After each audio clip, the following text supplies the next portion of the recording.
K, this a post translational maturation of clotting factor, সেটা হচ্ছে 2, 7, 9, 10। এটা ইনফিনিটি স্টার দেন, হ্যাঁ, এইটা সবচেয়ে বেশি ইম্পর্টেন্ট এবং সব জায়গায় পরীক্ষা থাকতে পারে এটা। এই যে 2, 7, 9, 10 vitamin K dependent clotting factor কোনগুলো? পোস্ট ট্রান্সলেশনাল ম্যাচুরেশন, এটা হচ্ছে আমরা জেনেটিক্সে পড়ছিলাম। আমরা জানি জেনেটিক্সে যখন যখন আমরা পড়ছিলাম, জেনেটিক্সের মধ্যে আমরা যখন ট্রান্সক্রিপশন ট্রান্সলেশন যখন পড়ছিলাম, মনে আছে আপনাদের হয়তো। তো ট্রান্সক্রিপশন যখন পড়ছিলাম তখন আমাদের মেসেঞ্জার আরএনএ তৈরি হয়েছিল এবং ট্রান্সলেশন হওয়ার সময় প্রোটিন তৈরি হয়েছিল। বাট এই প্রোটিনগুলো হচ্ছে ইম্যাচিউর, মানে তারা ফাংশনে যেতে পারে না, তাদেরকে কিছু মডিফিকেশন করতে হয়। এই মডিফিকেশনকে বলা হয় পোস্ট ট্রান্সলেশন মডিফিকেশন, যেটাকে আরেকটার নাম বলছি আমরা ম্যাচুরেশন। এখন এই একইভাবে এই ক্লটিং ফ্যাক্টর গুলো 2, 7, 9 ক্লটিং ফ্যাক্টর গুলোকে ম্যাচুরেশন মানে অ্যাক্টিভ ফর্মে আনার জন্য যাকে দরকার সে হচ্ছে ভিটামিন কে। ভিটামিন কে যদি এটা যদি করতে না পারে, ভিটামিন কে যদি না থাকে, তাহলে 2, 7, 9, 10 এটা ম্যাচুরেশন হবে না। না হয় কেন, আমাদের বডিতে ব্লিডিং এর চান্স অনেক বেশি বেড়ে যাবে। এটা হচ্ছে মোটামুটি কথা। এবং এটা কিভাবে হয় সেটা হচ্ছে এই যে কার্বক্সিলেশন অফ গ্লুটামিক অ্যাসিড। এই কার্বক্সিলেশন অফ গ্লুটামিক অ্যাসিড হয় কাদের হয়? এই ক্লটিং ফ্যাক্টর, অর্থাৎ 2, 7, 9, 10 হয়। দেন তারা ম্যাচুরেশনের মধ্যে আসে, অর্থাৎ তারা অ্যাক্টিভ হিসেবে ক্লটিং ফ্যাক্টর হিসেবে কাজ করতে পারে। সবাই কি আমার কথা বুঝতে পারছেন? হ্যাঁ, আমি একটু দ্রুত বলছি, বুঝতে পারছেন কিনা বলেন, নাহলে স্লো বলবো। ডক্টর ফারজানা আপু, উম্মে ফাতেমা, মুন্তাসিবিল্লাহ ভাইয়া, বুঝতে পারছেন আমার কথা? বোঝা যায়? ওকে, থ্যাংক ইউ। তাহলে আমি এইভাবে আগাচ্ছি। তাহলে এই ক্লটিং ফ্যাক্টরকে ম্যাচুরেশন করছে আমরা কার্বক্সিলেশন অফ গ্লুটামিক অ্যাসিড, কাদেরকে? এই ক্লটিং ফ্যাক্টর অর্থাৎ 2, 7, 9, 10। দেন তারা অ্যাক্টিভেটেড হবে এবং তারা আমাদের বডিতে ক্লটিং ফ্যাক্টর হিসেবে কাজ করবে। তাহলে মেইন ফাংশন হচ্ছে এটাই, post transfer maturation clotting factor. Deficiency হলে কি হবে দেখেন, ডেফিসিয়েন্সি হলে যেটা হবে সেটা হবে হিমোরেজিক ডিজিজ। হিমোরেজিক ডিজিজ অর্থাৎ ক্লটিং ফ্যাক্টর যদি না থাকে তার মধ্যে ব্লিডিং এর চান্স অনেক বেড়ে যাবে, যার কারণে আমরা বলছি হিমোরেজিক ডিজিজ। এবং মোস্ট ইম্পর্টেন্ট পার্ট, আরেকটা পার্ট হচ্ছে, আমরা যখন সার্জারি ওয়ার্ডে আসি বা আপনারা যারা সার্জারি ওয়ার্ডে ক্যারিয়ার করছেন আপনারা জানেন, সেটা হচ্ছে অবস্ট্রাকটিভ জন্ডিস পেশেন্টের ক্ষেত্রে। অবস্ট্রাকটিভ জন্ডিস পেশেন্টের যখন অবস্ট্রাকশন হয় তখন বাইলটা সেকেন্ড পার্ট অফ ডিএডএনএমে ওপেন করতে পারে না, অর্থাৎ আমাদের ইন্টেস্টাইনে আসতে পারে না। যদি না আসে প্রবলেমটা কি হবে? কারণ বাইল হচ্ছে আমাদের, আমরা পড়বো সামনে, ফ্যাট ডাইজেশন অ্যাবজর্পশনের মেইন কম্পোনেন্ট হচ্ছে বাইল। বাইল আমাদের ফ্যাটকে যখন ইমালসিফিকেশন অফ ফ্যাট করবে, ভেঙে পিস পিস করবে, দেন এরপরে আমাদের different types of enzyme activated হবে। এবং এইটাকে অ্যাবজর্পশন করার জন্য যার সবচেয়ে বেশি দরকার সেটা হচ্ছে বলি মিক্সড মাইসিল। এই মিক্সড মাইসিলিও তৈরি হয় বাইল দিয়ে। যেহেতু আমাদের অবস্ট্রাকটিভ জন্ডিসের বাইল আসতে পারবে না, তাহলে ডাইজেশন হবে না, অ্যাবজর্পশন হবে না। এবং one of the most important part, আমাদের যে ফ্যাট সলিউবল ভিটামিন যেগুলো আছে, যার মধ্যে ভিটামিন কে অলসো, তাহলে এই ফ্যাট সলিউবল ভিটামিন গুলো আমাদের বডিতে অ্যাবজর্পশন হবে না due to the lack of this bile. তাহলে প্রবলেমটা কি হবে? তখন আমাদের বডিতে এই ক্লটিং ফ্যাক্টর 2, 7, 9, 10 এটা ম্যাচুরেশন হবে না। ম্যাচুরেশন যদি না হয় তাহলে আমাদের ব্লিডিং এর চান্স বেড়ে যাবে। সো অবস্ট্রাকটিভ পেশেন্টকে যদি আপনি পর্যাপ্ত পরিমাণ অপারেশনের আগে ভিটামিন কে দিয়ে স্টাবেল না করে যান, তাহলে ওটিতে পেশেন্টের হিউজ পরিমাণ ব্লিডিং এর চান্স বেড়ে যাবে। এই জন্য আমরা অবস্ট্রাকটিভ জন্ডিসের পেশেন্টের ক্ষেত্রে যখন ওটি করতে যাই, তখন সেই ক্ষেত্রে আমরা ভিটামিন কে আগে দিয়ে থাকি। আরেকটা যেটা মোস্ট ইম্পর্টেন্ট পার্ট, সেটা হচ্ছে নিউ বর্ন বেবিতে কেন ইম্পর্টেন্ট পার্ট, আমি আগে বারবার বলছি যে আমাদের ভিটামিন কে এন্ডোজেনাস সোর্স অর্থাৎ গার্ড ফ্লোরা। নিউবর্ন বেবিদের ক্ষেত্রে গার্ড স্টেরাইল, তাদের ওখানে কোনো ব্যাকটেরিয়া থাকে না। যেহেতু ব্যাকটেরিয়া থাকে না, তার মানে তারা গার্ড ফ্লোরাগুলো ভিটামিন কে সিনথেসিস করতে পারে না। আর ভিটামিন কে যদি সিনথেসিস না করতে পারে, তাহলে এই সকল বেবিদের ব্লিডিং এর চান্স অনেক বেড়ে যায়। এই কারণে দেখবেন যখন আমরা পেডিয়াট্রিক্স ওয়ার্ডে যখন আপনি ছিলেন, আমরা দেখছিলেন জাস্ট যে বেবিগুলো ডেলিভারি, নিউ বর্ন বেবি যারা এক কথা জাস্ট ডেলিভারি হয়েছে, এই বেবিগুলো যখন আমাদের এখানে অ্যাডমিশনে আসে, তখন আমরা কি করি? আমরা দেখবেন যে ওইখানে বেবিদেরকে আমরা ভিটামিন কে ইনজেক্টেবল দিয়ে দিই। আমাদের সময় ভিটামিন কে 1 নামে ছিল, এখন জানি না কি নামে আছে। তাহলে এইগুলো তখন আমরা বেবিদেরকে দিয়ে দিই, নিউ বর্ন বেবি। ওকে, এই জন্য আমরা ভিটামিন কেটা নিউ বর্ন বেবিদেরকে দিয়ে দিই। কেন? To prevent a haemorrhagic disease. Okay, সবাই কি এই পর্যন্ত বুঝতে পারছেন? এখানে অনেক কিছু ছিল, আমি জাস্ট বুঝাই দিলাম। বুঝতে পারছেন? তানিয়া আপু, মুনতাসিবিল্লাহ ভাইয়া, ফারজানা আপু, কানিজ আপু।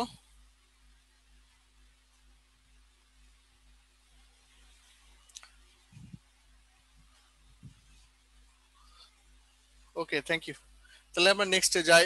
এই কোশ্চেনটা অ্যান্সার করতে 39 বিসিএস এর কোশ্চেন, খুব দ্রুত অ্যান্সার করেন উইদিন 5 সেকেন্ডের মধ্যে।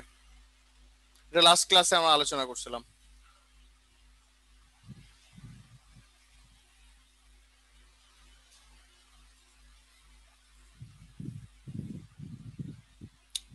কি ব্যাপার, এত দেরি হচ্ছে কেন?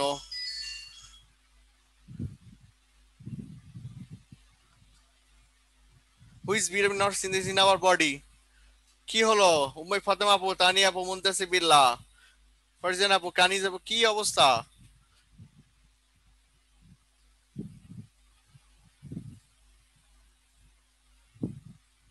আল্লাহ, উম্মে ফাতেমা আপু, ভিটামিন ডি, হ্যাঁ, ভিটামিন ডি আমাদের বডির সিনথেসিস হয় না, তাহলে স্কিনের নিচে কে থাকে? 7 কোলেস্টেরল। এখান থেকে কোথাতে তৈরি হয় ভিটামিন ডি? কোথায় তৈরি হয়? কিডনিতে তৈরি হয় না active form of vitamin D, calcitriol, যেটা লাস্ট টেস্ট কতবার বললাম। সারা বছর ধরে পড়াই পড়াই এখন বলে বায়োটিন। বায়োটিন হচ্ছে আমাদের বডিতে তৈরি হয় না। Vitamin A, vitamin a source আমরা কোথায় পাইছি? ভিটামিন এ একবারের জন্য বলেছি এটা আমাদের বডিতে তৈরি হয়? কোনো জায়গায় লিখাইছি? না কোনো স্লাইডের মধ্যে আপনাদেরকে দেখাইছি? তাহলে ভিটামিন এ ক্যাপসুল ক্যাম্পেইন করা দরকার ছিল যদি আমাদের বডিতে যদি তৈরি হতো। ভিটামিন এ ডেফিসিয়েন্সি ডিসঅর্ডার কি থাকতো?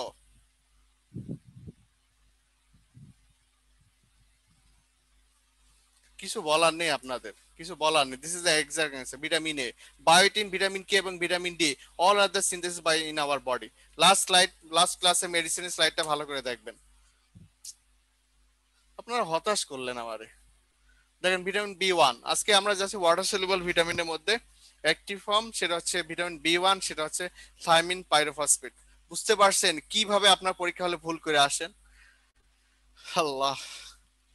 তাহলে vitamin B one active form thiamine, thiamine pyrophosphate source কি দেখেন? প্লান্ট সোর্স আর একটা এনিম্যাল সোর্স। আমি সোর্স নিয়ে ব্যাখ্যা করবো না, ভিটামিন বি ওয়ান এর এগুলো সোর্স।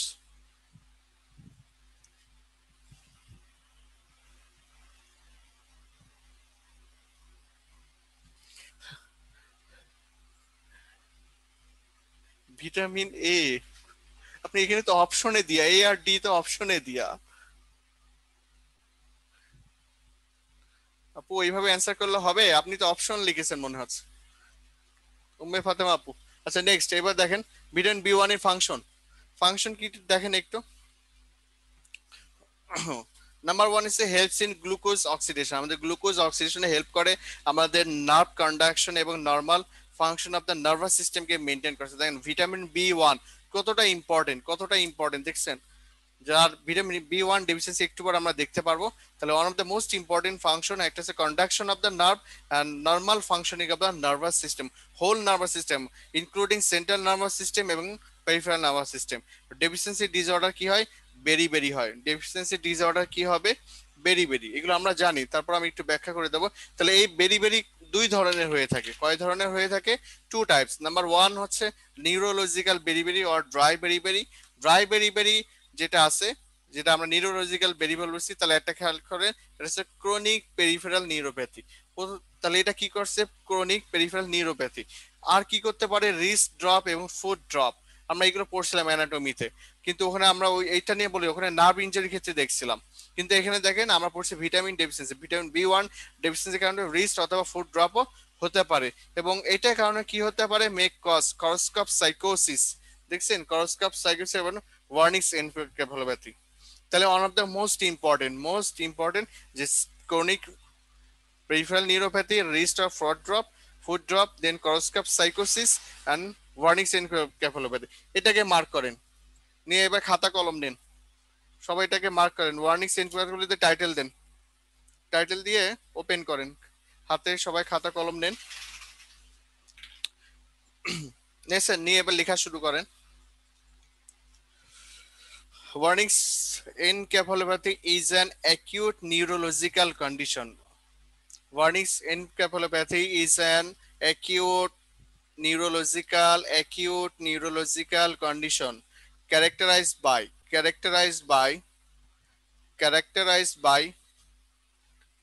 ophthalmoparesis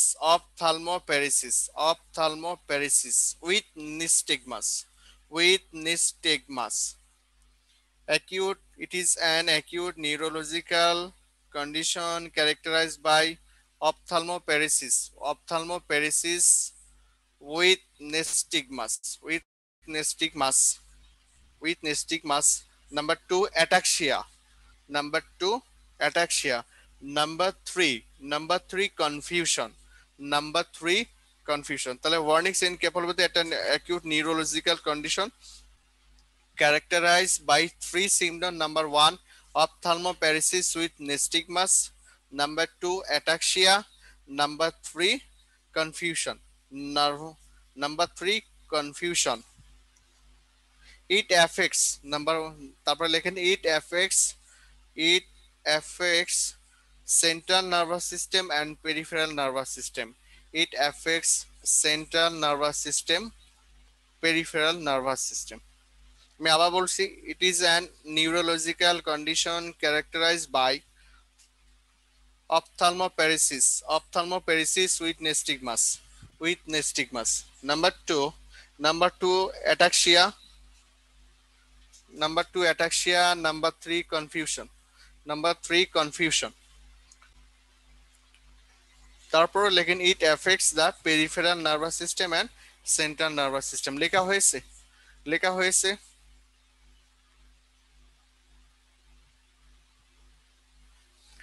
হয়েছে একটু বলেন। হ্যাঁ, থ্যাংক ইউ। পরে যেটা টাইটেল দেবেন, এইটা করোস্কোপ সাইকোসিস। এটাকে title then করোস্কোপ সাইকোসিস।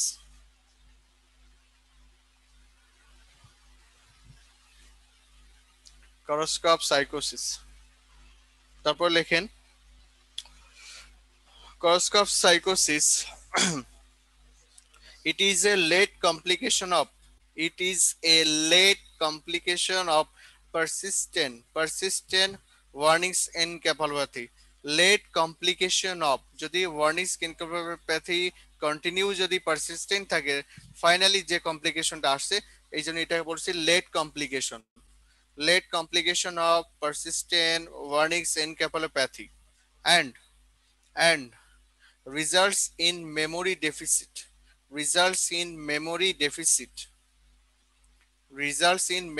deficit. Number one, memory deficit. Number two, confusion. Number three, behavioral change. Number three, behavioral changes. So it is a late complication of persistent warnings encephalopathy and results in number one, memory deficit. Number two, confusion. And number three, behavioral changes. Okay. তারপরে লেখেন coroscope psychosis occurs in 80%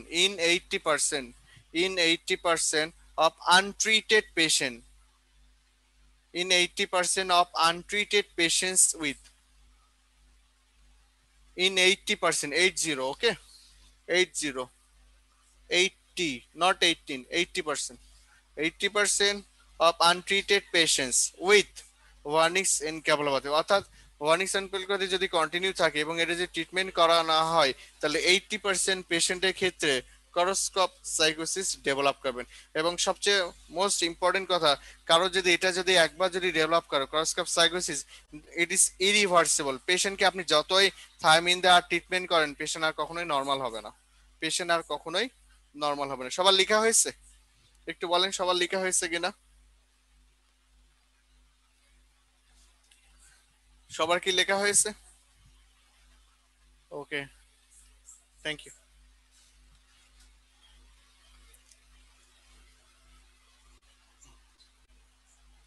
আচ্ছা, আপনাদের মেডিসিনের result চলে আসছে, হয়তো আপনার PDF পেয়ে যাবেন, মেডিসিনের রেজাল্টের পিডিএফ পেয়ে যাবেন। নাম্বার ওয়ান দেখেন, ডক্টর সময় আপু আপনি 19 পেয়েছেন, কংগ্রাচুলেশন। হ্যাঁ, এটা কন্টিনিউ করতে হবে। ডক্টর মৌসুমী আলম আপু আপনি 18.5 নেগেটিভ মার্কিং দিয়ে আসছে, হ্যাঁ খুবই ভালো কথা। ডক্টর উম্মে ফাতেমা, ডক্টর মুনতাসির বিল্লাহ আপনারা 18.5 পেয়েছেন, সেকেন্ড পেয়েছেন, খুবই ভালো কথা, কন্টিনিউ রাখতে হবে। ডক্টর তামান্না আপু 17 পেয়েছেন। আশা করি এগুলো মার্কস কন্টিনিউ করে রাখবেন, এবং যারা 12 এর নিচে পেয়েছেন তারা পরীক্ষা বরাবরের মতো ফেল করিয়েছেন, এবং চেষ্টা করতে হবে আরো ভালো করার জন্য। ওকে, এখন আমরা চেষ্টা করছি নেগেটিভ মার্ক অ্যাড করার জন্য। ওকে, থ্যাংক ইউ। আর আপনাদের হয়তো রেজাল্ট দিয়ে দেওয়া হয়েছে। আচ্ছা, আমরা নেক্সটে চলে যাই এখন। তাহলে আমরা মোটামুটি এটা আপনারা বুঝতে পারছেন যে নিউরোলজিক্যাল হলে এটা হবে। তারপরে দেখি ওয়েট বেরিবেরি। ওয়েট বেরিবেরি আরেকটা নাম হচ্ছে কার্ডিয়াক বেরিবেরি। কার্ডিয়াক বেরিবেরি কি হবে? এই পেশেন্টের ক্ষেত্রে জেনারেলাইজড ইডিমা হবে। খেয়াল করেন, জেনারেলাইজড ইডিমা হবে। এই জেনারেলাইজড ইডিমা কেন হবে? Biventricular heart failure, biventricular heart failure with pulmonary congestion. কতটা ইম্পর্টেন্ট, অনেক বেশি, এটা খুব ভালো করে পারবেন। এটা ভাইবা বলতে এটা সবচেয়ে বেশি ধরে ভাইবা বোর্ডে। ভাইবা বোর্ডে যখনই নিউট্রিশনে যায় তখনই বেরিতে যায়, অথবা কেউ যদি বলে আমি কার্ডিওলজিতে ক্যারিয়ার করতে চাই, তার সাথে সাথে এইখানে চলে আসে, এবং ওখানে জিজ্ঞেস করতে চাই, এইটাই বেশি জানতে চাই যে এখানে কোন ধরনের হার্ট ফেলার হয়ে থাকে। এটা হয় বাইভেন্ট্রিকুলার হার্ট ফেলার। তাহলে আমরা নেক্সটে চলে যাচ্ছি। তারপরে দেখেন,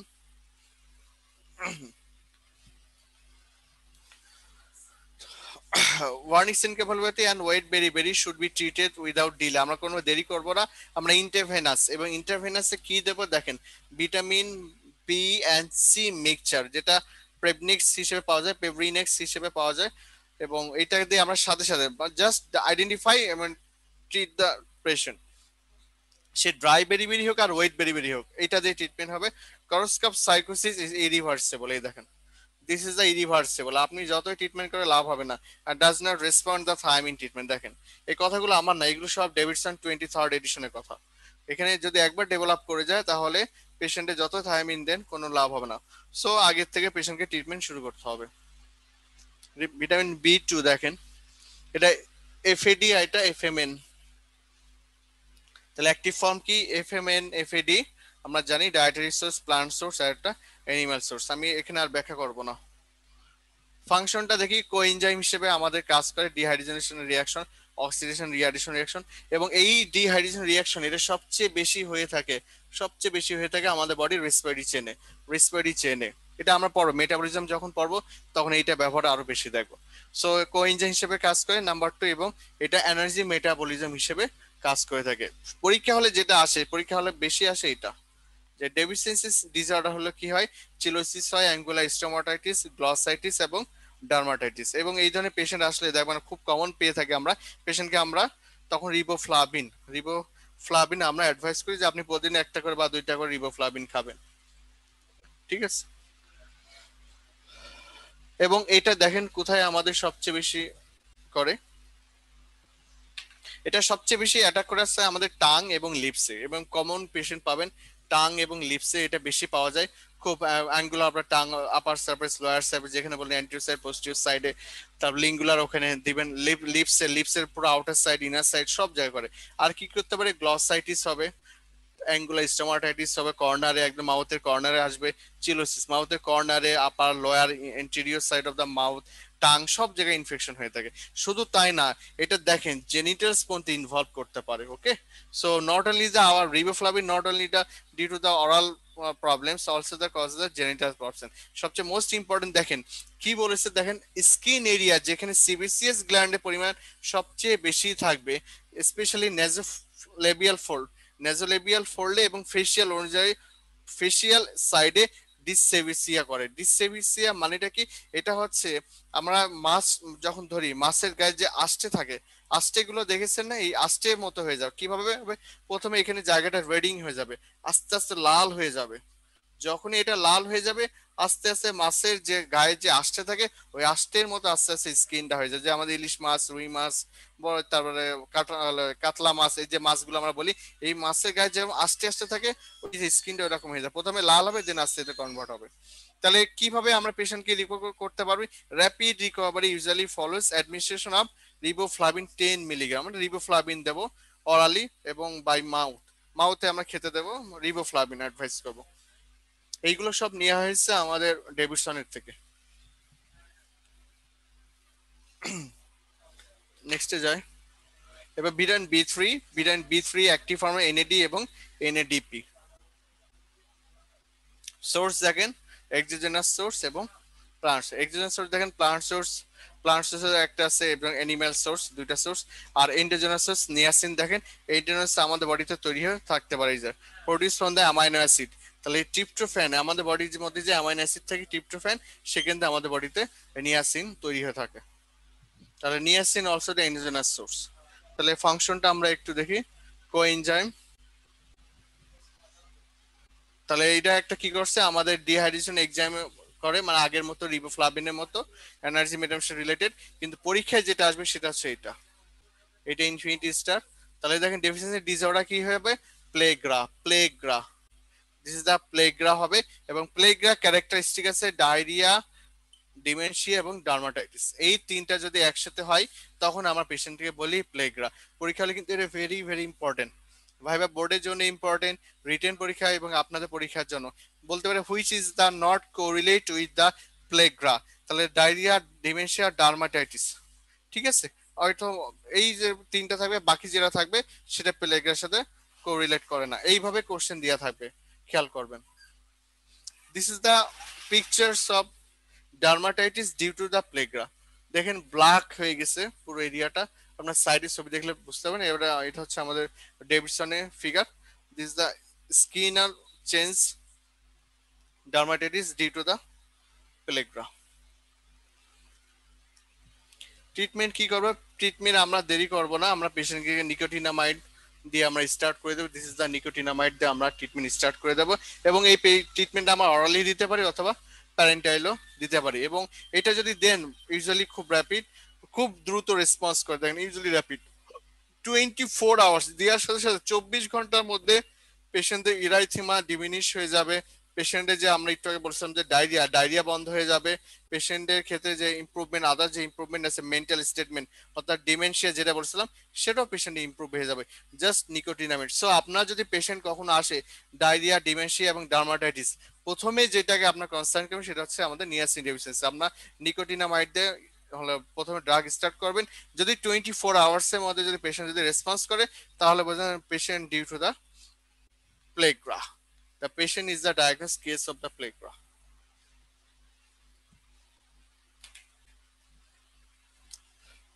এখন দেখেন টক্সিসিটি, আমাদের ফ্যাট হলো ওয়াটার সলিউবল ভিটামিনের মধ্যে দুইটা ভিটামিন আছে যারা টক্সিসিটি করার চান্স সবচেয়ে বেশি। একটা হচ্ছে আমাদের নিয়াসিন, যদি এগুলো খুব রেয়ার, খুব কম, বেশি মানে অনেক কম হয়, এটা যদি এক্সেসিভ যদি ইনটেক করে সেক্ষেত্রে আদাইস হবে না, এবং সেটা হবে রিভার্সেবল, হ্যাঁ, নট ইরিভার্সেবল। এটা রিভার্সেবল হেপাটোটক্সিসিটি করে, রিভার্সেবল হেপাটোটক্সিসিটি করে। ভিটামিন বি6 পাইরোডক্সিন।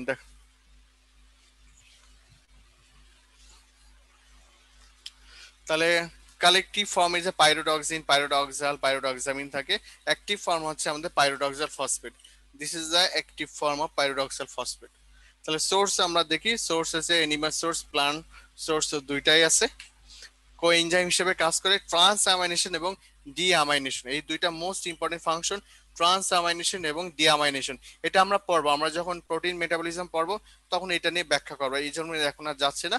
এটা আমাদের protein metabolism specially amino acid metabolism যেটা আমরা বলি, সেই ক্ষেত্রে আমরা ট্রান্স অ্যামাইনেশন, ডিঅ্যামাইনেশন তৈরি হবে। এখানে মোস্ট যে ইম্পর্টেন্ট যে প্রোডাক্ট হয় সেটা হচ্ছে আমাদের বডিতে ইউরিয়া তৈরি হয়। মানে ইউরিয়া যেটা ফর্ম থাকে, এটা নন টক্সিক থেকে টক্সিক যেগুলো আমাদের বডি থাকে এগুলোকে কনভার্ট করে। ফ্রি অ্যামোনিয়া যেটা বলি, মেন কথা, ফ্রি অ্যামোনিয়া গুলো রিলিজ হয় আমাদের বডির থেকে, সেই ফ্রি অ্যামোনিয়া এই ডিঅ্যামাইনেশনের মাধ্যমে ইউরিয়া সাইকেলে যে সেখানে ইউরিয়াতে কনভার্ট করে দেয়।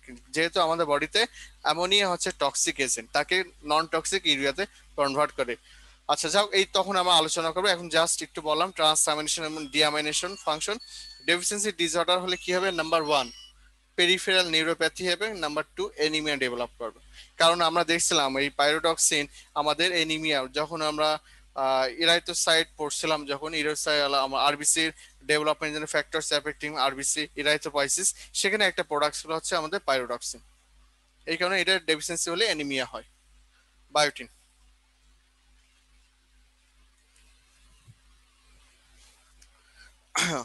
বায়োটিন একটা কোএনজাইম যারা আমাদের fatty acid synthesis of fatty acid করে। তারপর আইসোলিউসিন, ভ্যালিন এগুলো করে থাকে। ইনভলভ গ্লুকোনিওজেনেসিস, আমাদের গ্লুকোনিওজেনেসিস এটা আমরা পড়বো মেটাবলিজমের পার্টিসে পড়বো। আর এটা হচ্ছে আমাদের নন কার্বোহাইড্রেট প্রিকাসার থেকে যদি গ্লুকোজ তৈরি হয় সেক্ষেত্রে আমরা তখন তাকে বলি গ্লুকোনিও জেনেসিস। ক্লিনিক্যাল ফিচার্স এর মধ্যে দেখেন স্ক্যালি ডার্মাটাইটিস, এটাকে মার্ক করেন। নাম্বার 2 অ্যালোপেশিয়া, চুল পরিবর্তন কমে যাবে, এবং প্যারাস্থেসিয়া মানে burning sensation.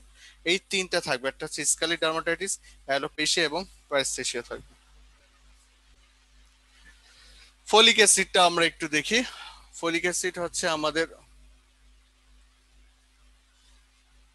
টেট্রাহাইড্রোফোলেট, one of the most important tetrahydrofolate source, plant source, animal source থাকে, দুইটা সোর্স এখানে আছে। মোস্ট ইম্পর্টেন্ট ফাংশন দেখেন purine, pyrimidine, DNA, RNA, methionine, choline, এইগুলো হচ্ছে আমাদের সিনথেসিস করে। এবং one of the most important neural tube development. আমরা এটা আজকে অনেক ডিটেলস পড়বো, কারণ এটা আমরা খুব প্র্যাকটিস করে থাকি স্পেশালি প্রেগনেন্ট মাদার ক্ষেত্রে। সো দ্য মোস্ট ইম্পর্টেন্ট কেন আমাদের এই neural tube development of early fetal life, এই জন্য আমরা প্রেগনেন্সির ক্ষেত্রে একদম ডায়াগনোস হওয়ার সাথে সাথে ফলিক অ্যাসিড স্টার্ট করে দিই।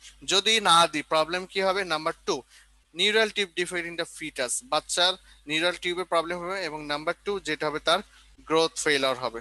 এখন আমরা দেখবো যে পার্টটা দেখি, ফোলেট ডেফিসিয়েন্সি হলে কি হবে দেখেন। আমরা এখন এবার একটু ভিতরের দিকে যাব। তাহলে ফোলেট যখন ডেফিসিয়েন্সি হবে, তিনটা মেজর বার্থ ডিফেক্ট হবে। কয়টা হবে? 3 মেজর বার্থ ডিফেক্ট। আপনি যদি একটা পেশেন্ট বা আপনার ফ্যামিলি মেম্বার যে কেউ যদি এই ফোলেট, মা যদি ফোলিক অ্যাসিড যদি না খায়, তাহলে প্রবলেম কি কি হওয়ার চান্স থাকবে? Number 1 spina bifida, number 2 anencephaly, আর নাম্বার 3 এনসেফালোসিল। এই তিনটা জিনিস হবে। এটা সব congenital disorder result from the imperfect closure. কেন হবে? Imperfect closure of neural tube. এগুলো সব আমাদের ডেভিডসন থেকে নেওয়া। এবং এটা কখন হবে দেখেন, ইট টেক্স প্লেস, টাইমে বলে দিচ্ছে 3 to 4 উইকস আফটার কনসেপশন হওয়ার পরে আপনি 3 থেকে 4 সপ্তাহ বা তারও বেশি যদি কন্টিনিউ হয়ে থাকে, দেন এর নিউরাল টিউব যদি ইমপারফেক্ট ক্লোজার হয়, তখন আস্তে আস্তে বেবির ক্ষেত্রে স্পাইনা বাইফিটা, অ্যানেনসেফালি এবং এনকেফালোসিস হওয়ার চান্স অনেক বেড়ে যাবে। এটা খুব ভালো করে পড়বেন, এই জন্য আমি একটু ডিটেলস পড়াচ্ছি এটা।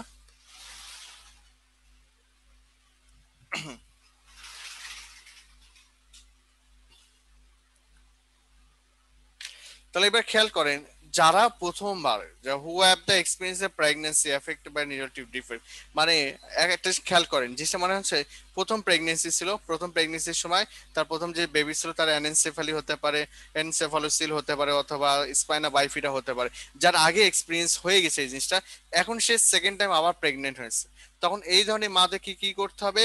শুড নিউরোটিভ ডিফেক্ট শুড টেক, দেখেন 5 milligram folic acid from before conception. তার মানে সে যে কনসেপশন হবে তারপরে খাওয়া শুরু করে তা না, এই সকল মাদেরকে আমাদেরকে আরো আগে কনসেপশন হওয়ার বা তারা যখন প্ল্যানিং করবে যে সেকেন্ড বেবি নেবে বা তার মা হতে যাচ্ছে এরকম মনে হচ্ছে, তার আগের থেকে আমরা 5 মিলিগ্রাম ফলিক অ্যাসিড কন্টিনিউ করে দেব। এবং এইটা মানে কোনো কথা নেই, সে ফার্স্ট টাইমসটা না, আমাদের এখানে আমাদের ডেভিডসন বলছে ফার্স্ট টাইমার্সটা, মানে এই জিনিসটা যাতে কোনোভাবে মিস না হয়, এই জন্য স্পেসিফিক বলছে। ইউজুয়ালি আমরা যেটা করি একদম টিল ডেলিভারি পর্যন্ত কন্টিনিউ রাখতে থাকি। এবং এই কাজটা যদি করতে পারেন তাহলে 70% সেকেন্ড বেবির ক্ষেত্রে 70% চান্স কমে যাবে। ওকে। এবং আমরা যেটা মনে করি এই ধরনের মাদেরকে প্ল্যানিং অফ প্রেগন্যান্সি, তাদেরকে সেকেন্ড বেবি নিয়ে হতে তাদের প্রেগন্যান্সি প্ল্যানিং করার সময় এগুলো সব অ্যাডভাইস ইনক্লুড করে রাখতে হবে। এবং যে সকল খাবারগুলোতে আমি অলরেডি ইনফর্ম করছি, সেই সকল খাবার, যে সকল খাবারের মধ্যে কি আছে ফলেট বেশি আছে, সেইগুলোকে তাদেরকে অ্যাডভাইস করতে হবে একদম টোটাল ফার্স্ট ট্রাইমেস্টার অনুযায়ী। এটা ভেরি ভেরি ইম্পর্টেন্ট, বিশেষ করে আপনারা যারা গাইনিতে ক্যারিয়ার করবেন তাদের ক্ষেত্রে এগুলো খুব ভেরি ভেরি ইম্পর্টেন্ট।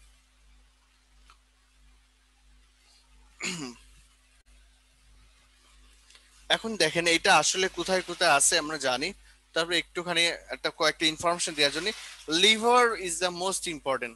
তাহলে লিভার ইজ দ্য রিচেস্ট, সবচেয়ে বেশি পরিমাণ ফলিক থাকে, ফলিক অ্যাসিড সেটা লিভার। কেন আমরা জানি? কারণ লিভার, ফলিক অ্যাসিড এবং ভিটামিন বি 12 এই দুইটাই আমাদের লিভারের মধ্যে কি থাকে? স্টোরেজ ফর্মে থাকে।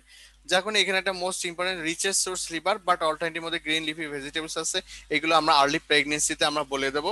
কারণ এর মধ্যে ভিটামিন এও থাকে এবং সে সাথে আপনার ফলিক অ্যাসিডও পাবে। কিন্তু মোস্ট ইম্পর্টেন্ট পার্ট যেটা আপনার পরীক্ষাতে, ফলিক অ্যাসিড ডেফিসিয়েন্সির সাথে আর কি কি হতে পারে? নাম্বার ওয়ান দেখেন, হার্ট ডিজিজ হতে পারে। আমার কথা না, এগুলো সব ডেভিডসন 23rd এডিশনের কথা। ফলিক অ্যাসিড যদি ডেফিসিয়েন্সি হয় তাহলে হার্ট ডিজিজ হবে। নাম্বার টু, ডিমেনশিয়া ডেভেলপ করতে পারে। তাহলে কি হতে পারে? ডিমেনশিয়া ডেভেলপ করতে পারে। ইভেন ইভেন ইভেন দেখেন ক্যান্সার পর্যন্ত হতে পারে। তার মানে একটা ফলিক অ্যাসিড ডেফিসিয়েন্সির কারণে cardiac disease, dementia plus cancer মানে ম্যালিগনেসি নিয়ে প্লাসিয়া ডেভেলপমেন্ট করতে পারে। এবার ভিটামিন বি 12।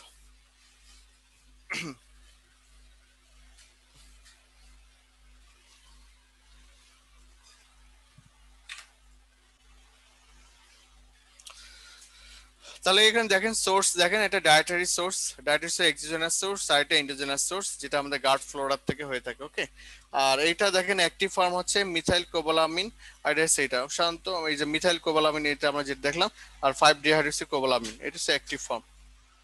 ভিটামিন বি 12 আছেন। আচ্ছা, এটা পড়ার আগে যেটা বলি সেটা হচ্ছে আপনাদের এই পর্যন্ত বুঝতে কোনো যে সমস্যা হয়েছে? Any problem?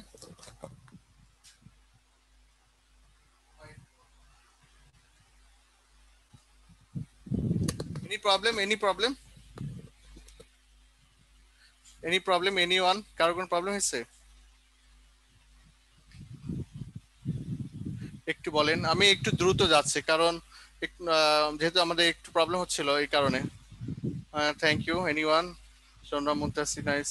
No sir problem, মানে আমি দ্রুত যাচ্ছি সবই বলে যাচ্ছি যাতে আপনার ক্যাচ করতে পারছেন কিনা।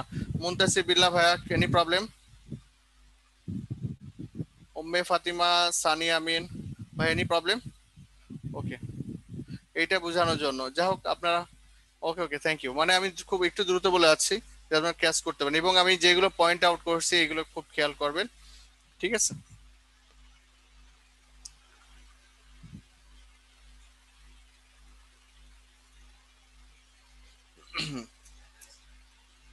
হ্যাঁ, ওকে।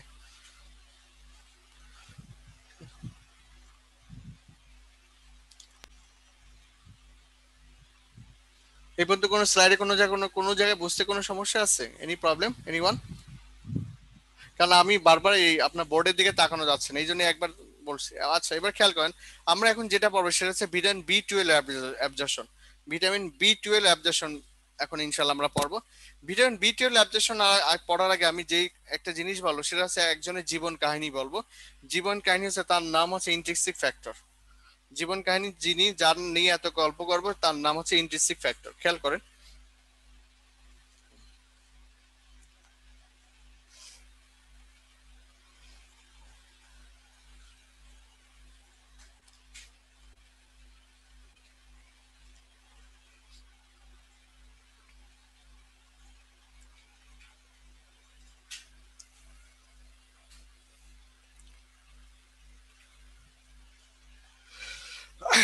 তাহলে এবার কাহিনীটা আমরা শুরু করি। তো কাহিনীটা হচ্ছে যে আমরা যখন একজন ছিল তার নাম হচ্ছে ভিটামিন বি 12। ভিটামিন বি 12 যখন এমবিবিএস পাশ করা তো অনেক পরে বিষয়, যখন এমবিবিএস পরীক্ষা দিল মানে অ্যাডমিশন টেস্ট দিল, সে কোনো একটা মেডিকেল কলেজে চান্স পেলো এবং ভর্তি হলো। এতদিন সে ছিল তার বাবা মার সাথে, বাবা মা মানে হচ্ছে সে ফুডের মধ্যে ছিল। কার মধ্যে ছিল? ফুডের মধ্যে। তার বাবা মা হচ্ছে ফুড, সেই ফুডের মধ্যে ভিটামিন বি 12 তার সাথে থাকতেন। যখন সে মেডিকেলে ফার্স্ট ইয়ারে যখন আসে, আসার পরে সে এখন থেকে সে মুক্ত স্বাধীন, কারণ তার সাথে তার বাবা মা মানে ফুড এখন আস্তে আস্তে তাকে রিলিভ করে দিচ্ছে, এবং এটা রিলিভ হয় different type of gastric enzyme. Gastric enzyme এরপরে যখন কাজ করবে তখন এখান থেকে আস্তে আস্তে আমাদের ভিটামিন বি 12 ফাঁকা হতে থাকবে, অর্থাৎ সেখান থেকে ফ্রি হওয়া শুরু হবে। অর্থাৎ সে ইন্টার ফার্স্ট ইয়ারে আসছে, আসার পরে কলেজ লাইফে আসছে, এখন তার গন্ডি নাই, তার পরিবারে কোনো বাধা নাই, তার কোনো বড় ভাই কিছু বলবে না, অর্থাৎ সে নতুন মুক্ত ক্যাম্পাসে আসছে। এখন যখন সে এইভাবে মুক্ত হলো, যখন সে ফার্স্ট ইয়ারে আসলো, তখন তার সাথে একজনের পরিচয় হলো, তার নাম হচ্ছে আর প্রোটিন। এই আর প্রোটিন হচ্ছে একজন স্পেশাল একটা প্রোটিন, তার নাম হচ্ছে ক্যারিয়ার প্রোটিন বলা হয়। এই আর এর সাথে তার খুব পছন্দ হলো। তখন এই ভিটামিন বি 12 এবং আর এক প্রকার বলতে পারেন তাদের মধ্যে ফার্স্ট ইয়ার থেকে খুব ভালো সম্পর্ক, যদিও বলতে পারো রিলেশন, এই দুইজনের মধ্যে সম্পর্ক হলো। হওয়ার পরে সে আস্তে আস্তে আস্তে আস্তে নিচের দিকে নামা শুরু করলো। তার মানে সে স্টোমাককে পার করলো, ডিওডিনামকে সে আস্তে আস্তে পার করছে। পার করতে করতে যখন এই পর্যায়ের দিকে আসলো, অর্থাৎ তারা দুজনে এই ভিটামিন বি 12 আর আর প্রোটিন তারা এতটা দূর এতটা দিন, অর্থাৎ first year, second year, third year, fourth year, fifth year পার করে যখন এখানে চলে আসছে, তখন তাদের মধ্যে এমন একটা প্রবলেম সৃষ্টি হলো, আগে যে এখানে রিলেশনটা ছিল, এই রিলেশন এখানে সে আগের মতো আর কন্টিনিউ করছে না। অর্থাৎ তারা এখন যেটা চায়, ব্রেক আপ করতে চায়। ব্রেকআপ মানে হচ্ছে যে আগে যে সময় তারা কমপ্লেক্সে ছিল, এখন সে আর কমপ্লেক্সে নাই।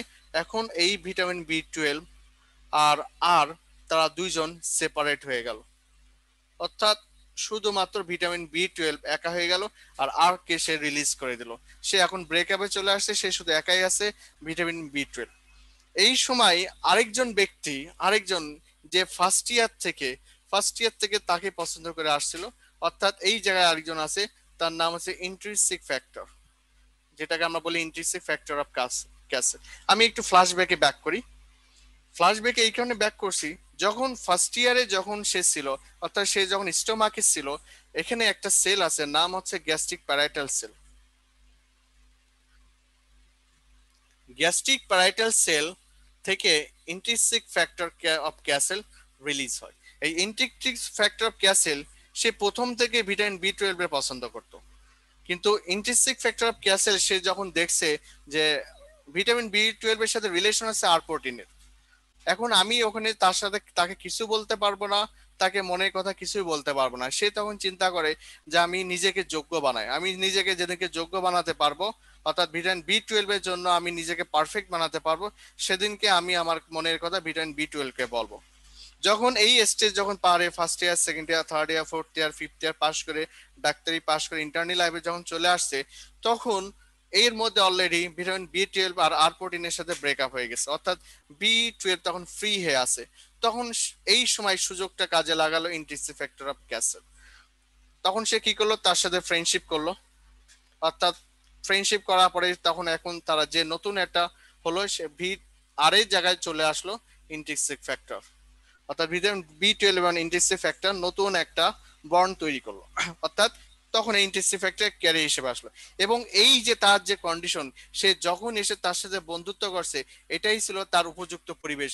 আর এই উপযুক্ত পরিবেশে যদি আমরা পিএইচটা দেখি, সেই পিএইচটা হচ্ছে 8, সেই পিএইচ এর মান হচ্ছে 8। যখন পিএইচ লেভেল তার প্রপার এনভায়রনমেন্ট যখন হবে, সেই এনভায়রনমেন্ট লেভেল ছিল 8। কারণ ইন্ট্রিনসিক ফ্যাক্টর এই যে এনভায়রনমেন্ট 1.5 থেকে 3 বা 1.5 থেকে 3 যে পিএস লেভেলে, এই কন্ডিশনে ইন্ট্রিনসিক ফ্যাক্টর ভিটামিন বি 12 এর সাথে বাইন্ড করতে পারে না। সে তার জন্য যে উপযুক্ত পরিবেশ দরকার, সেটা হচ্ছে পিএস লেভেল 8। এটাই ছিল পারফেক্ট টাইম। সে এতদিন নিজেকে যোগ্য করে ফেলছে, কারণ এর মধ্যে সে এমবিবিএস পাস, সে ইন্টার্নি কমপ্লিট করে ফেলছে, সে এফসিবিএস পার্ট 1 করা, সে অলরেডি রেসিডেন্সিতে কোনো একটা হয়তো কোনো কোর্সে ঢুকে গেছে। এখন সে ভিটামিন বি 12 এর সাথে ফ্রেন্ডশিপ করলো, কারণ সে বুঝতে পারছে ভিটামিন বি 12 এখন একা। এখন এই ফ্রেন্ডশিপটা কন্টিনিউ করছে, করতে করতে করতে করতে যখন ঠিক টার্মিনাল আইলিয়ামের কাছাকাছি যখন চলে আসছে, টার্মিনাল আইলিয়ামের কাছে যখন চলে আসছে, তখন ইতিমধ্যে ইতিমধ্যে আমাদের intrinsic factor of castle BCS cadre হয়ে গেছে। বিসিএস ক্যাডার হওয়ার পরে তখন ভিটামিন বি 12 এসে তখন চিন্তা করছে দিস দ্য পারফেক্ট টাইম। কারণ শ্বশুর বাড়িতে যত এফসিপিএস আর রেসিডেন্সি করি, ক্যাডার না হলে মানতে চায় না, কেন যেন বলে যে সরকারি ডাক্তার না, তোমার কোনো ভ্যালু নাই। জীবনে অনেক এরকম কথা শুনছি। তো যাই হোক, এই ভিটামিন বি 12, এই ইন্টারসিক ফ্যাক্টর, যখন এই ইন্টারসিক ফ্যাক্টর সে ভিটামিন বি 12 কে বলে যে আজকে আমি বিসিএস ক্যাডার, তখন এবং একই সাথে সে ভিটামিন বি 12 কে নিজের মনে কথা বলে, তখন বি 12 এবং ইন্টারসিক ফ্যাক্টরের মধ্যে নতুন ভাবে নতুন ভাবে নতুন একটা জায়গার মধ্যে প্রবেশ করে, সেটা হচ্ছে এন্টারোসাইট, অর্থাৎ টার্মিনাল আইলিয়ামে এসে ভিটামিন বি 12 অ্যাবজর্পশন হয়। ভিটামিন বি 12 কি হবে, অ্যাবজর্পশন হবে, কোন সাইডে হবে, টার্মিনাল আইলিয়াম হবে। এবং এখানে যে থাকে একটা স্পেসিফিক একটা প্রোটিন থাকে, স্পেসিফিক একটা স্পেশাল ক্যারিয়ার প্রোটিন যেটা বলতে পারেন অ্যাবজর্পশন করে, সেটাকে বলা হয় vitamin B 12 intrinsic factor complex specific protein. তার মধ্যে এটা অ্যাবজর্পশন হবে, অ্যাবজর্পশন হওয়ার পরে এটা এন্টারোসাইটে যাবে।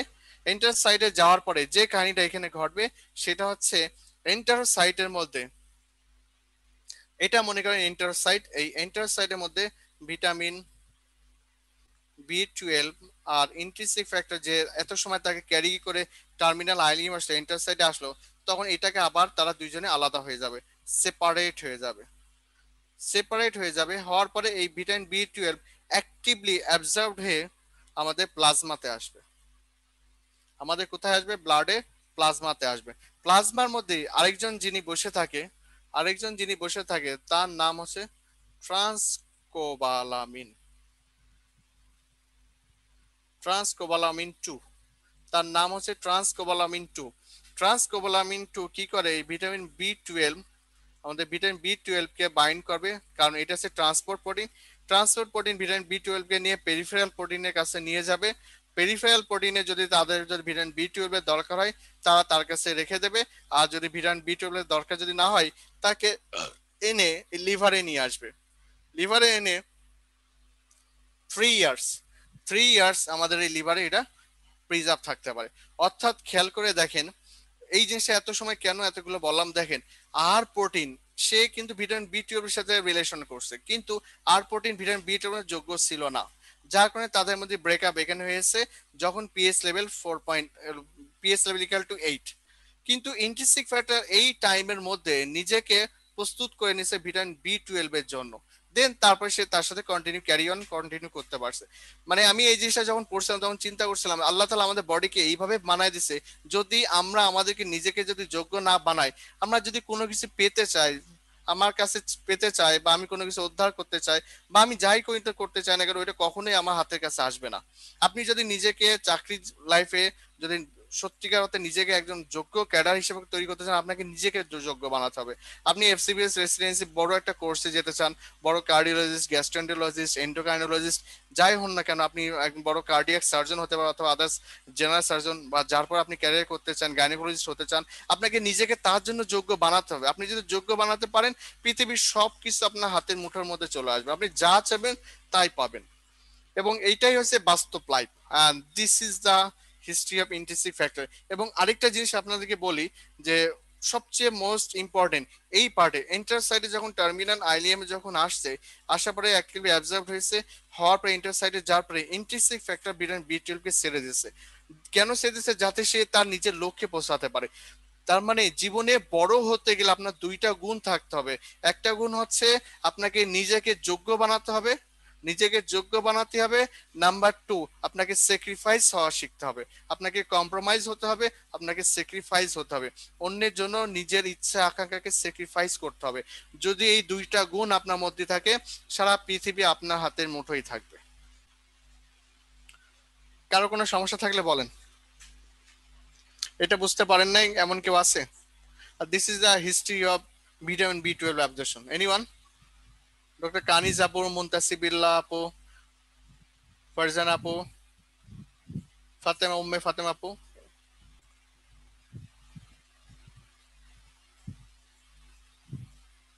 কিছু তো বলেন আপনারা।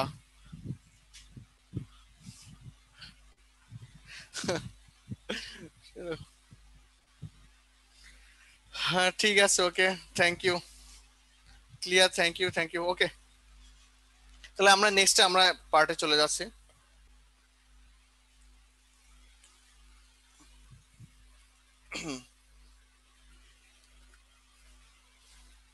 এই গল্পটা এমনি এমনি বলি নাই, কারণ একটু পরে দেখবেন কেন বলছি। তাহলে দেখেন,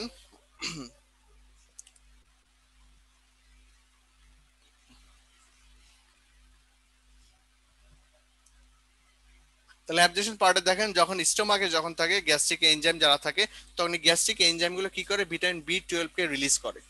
ভিটামিন বি 12 কে রিলিজ করে ফ্রম ফুড এর মাধ্যমে। এবং গ্যাস্ট্রিক পিএস এর মধ্যে দেখেন স্পেশাল একটা ক্যারিয়ার প্রোটিন থাকে, যার নাম বলছি আমরা আর প্রোটিন। এই আর প্রোটিন যখন বের হবে, সে তখন ভিটামিন বি 12 এর সাথে কি করবে? বাইন্ড করবে। দিস ইজ দা বাইন্ড করবে। গ্যাস্ট্রিক প্যারাটাস সেল থেকে আরেকটা কেস সিক্রেশন হবে, ইন্ট্রিনসিক ফ্যাক্টর রিলিজ হবে, যেটা কি করবে? যখন পিএইচ লেভেল 8 যখন থাকবে, তখন এই বাইন্ডিং প্রোটিন কি করবে? তাকে রিলিজ করবে। এই দেখেন ইন্ট্রিনসিক ফ্যাক্টর বাইন্ডিং একটা ভিটামিন বি প্রোটিন, যখন সে পিএইচ লেভেল 8 এ যখন থাকবে, its binds the vitamin B 12। অর্থাৎ তার জন্য ক্যারেক্টার হচ্ছে যখন পিএইচ লেভেল এইটা থাকবে, অর্থাৎ সে ডিএডি নাম যে যে নামে দিকে আসবে তখন পিএইচ লেভেল বাড়তে থাকবে, এইটা আসবে, তখন আর প্রোটিন তাকে রিলিজ করে দেবে, এন্ড ভিটামিন বি 12 তার সাথে বাইন্ড করবে। আস্তে আস্তে যখন সে নিচের দিকে নামতে থাকবে তখন ডিএডি নামের মধ্যে আমাদের প্যানক্রিয়াস থেকে আসবে প্যানক্রিয়াটিক জুস। প্যানক্রিয়াটিক জুস যখন আসতে থাকবে কোনো ফুডের মধ্যে যদি আরো যদি ভিটামিন বি 12 যদি থাকে তাকে রিলিজ করা শুরু করবে। কি করবে, আরো যদি ভিটামিন বি 12 খাবার মধ্যে থাকে তাকে রিলিজ করবে।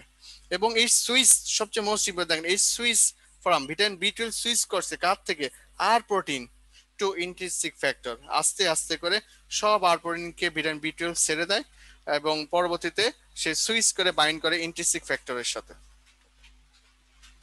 এবং ভিটামিন বি 12 অ্যাবজর্পশনের জন্য আস্তে আস্তে অ্যাবল হতে থাকে। এবং একটু আগে বললাম তারা যে নতুন রিলেশন আসে তার vitamin B 12 and intrinsic factor complex, এই কমপ্লেক্সে তারা তৈরি করে।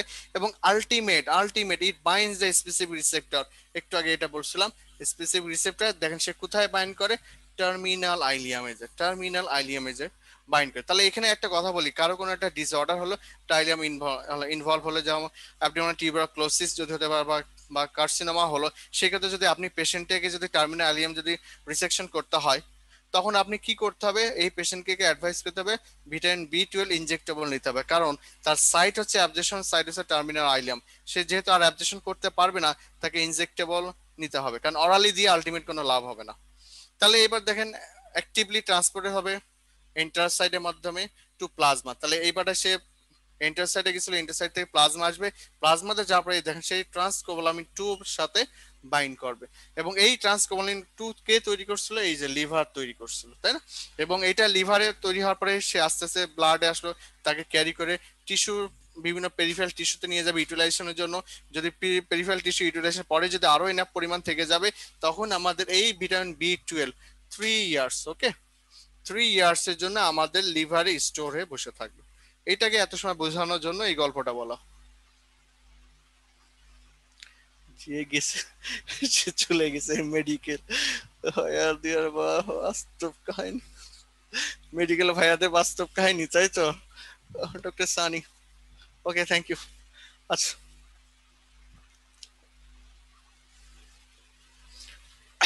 তাহলে এত সময় আমরা পড়লাম ভিটামিন বি 12 এর অ্যাবজর্পশন পার্ট। এবার দেখবো আমরা ভিটামিন বি 12 এর ফাংশন কি। একটা ফাংশন হচ্ছে ভিটামিন বি 12 আমাদের মোস্ট ইম্পর্টেন্ট দুইটা রিয়াকশন, একটা রিমিথাইলেশন হোমোসিস্টিন থেকে মিথিওনিন, কনভার্সন প্রোপানল থেকে সাকসিনাইল কোহেন, এইটা মোস্ট ইম্পর্টেন্ট পার্ট। এটা যদি না হয় তাহলে আমাদের বডিতে হিমোগ্লোবিনে one of the most important step for DNA synthesis of haemoglobin, এই হোমোসিস্টিন টু মিথিওনিন, যদি এই প্রবলেম যদি এখানে ফেস করে, যদি পর্যাপ্ত পরিমাণ যদি ভিটামিন বি 12 না থাকে, তাহলে হোমোসিস্টিন থেকে মিথিওনিনে কনভার্ট হতে পারবে না, না হলে তখন ডিফেক্টিভ ডিএনএ সিনথেসিস হবে, আলটিমেট সেটা মেগালোব্লাস্টিক এনিমিয়াতে কনভার্সন হবে। তারপরে কনভার্সন অফ প্রোপানল থেকে সাকসিনাইল করে দেন মাইলিন শীট এবং এপিথেলিয়াল শীট মেনটেনেন্স করে এবং হিমোপয়েসিসের ক্ষেত্রে হেল্প করে, যেটা অলরেডি একটু আগে বলে ফেলছি, মানে অর্থাৎ হিমোগ্লোবিন সিনথেসিসে হেল্প করে থাকে। ডেফিসিয়েন্সি হলে কি হবে, মেগালোব্লাস্টিক এনিমিয়া, অলরেডি আমি একবার বলছি। হোমোসিস্টিন থেকে মিথিওনিন স্টেপটা হয় না যদি ভিটামিন বি 12 না থাকে, তখন ডিফেক্টিভ ডিএনএ সিনথেসিস হবে। আর কি হতে পারে, নিউরোলজিক্যাল ডিসঅর্ডার এবং হাইপার হোমোসিস্টেনেমিয়া। কেন, কারণ যেহেতু ভিটামিন বি 12 নাই, সেই হোমোসিস্টিন থেকে মিথিওনিন কনভার্সন হতে পারে না, এই জন্য সেটা হয়ে যাবে হাইপার এবং অ্যাথেরোস্ক্লেরোসিস ডেভেলপ করতে পারে। এবার এই কোশ্চেনটা অ্যান্সার করেন খুব দ্রুত, খুবই দ্রুত। এটা একটু আগে অনেকবার বলছি।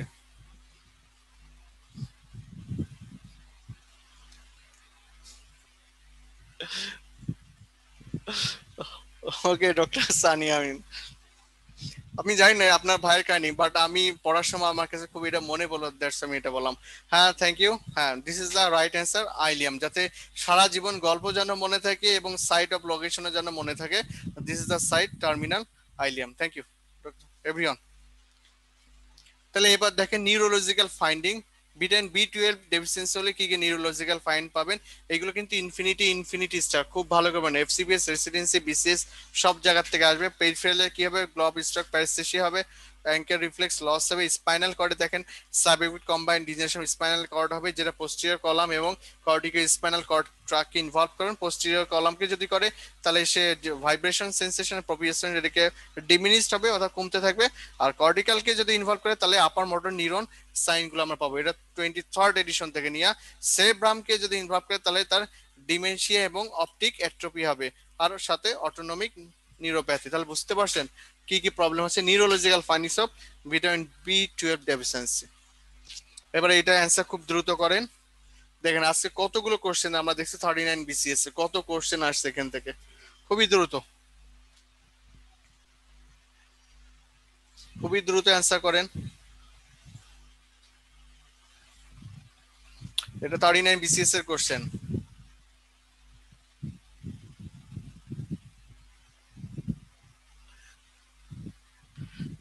তাড়াতাড়ি বলেন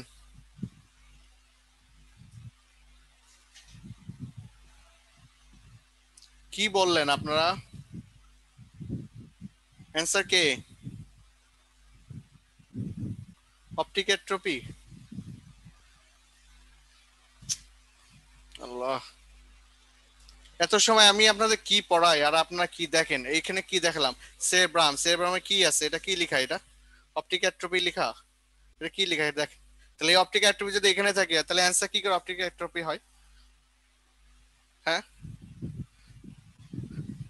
পোস্টিরিয়র কলাম ইনভলভমেন্ট মানে আপনাদের ব্রেনটা কোন জায়গায় আছে? এটা কি কম্পোনেন্ট? এটা কি পোস্টিরিয়র কলাম? এটা কি?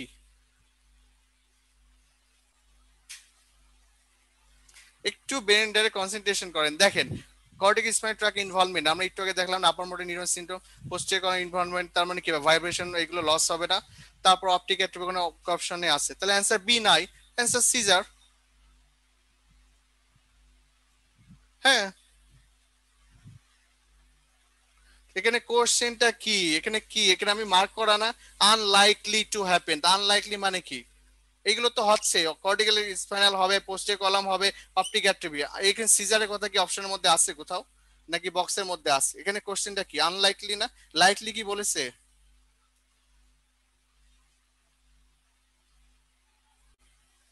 কি এবার বুঝতে পারছেন? আনলাইকলি মানে যেটা ঘটার চান্স নেই, মানে ওর সাথে কোরিলেট করবে না, অ্যাসোসিয়েটেড হবে না।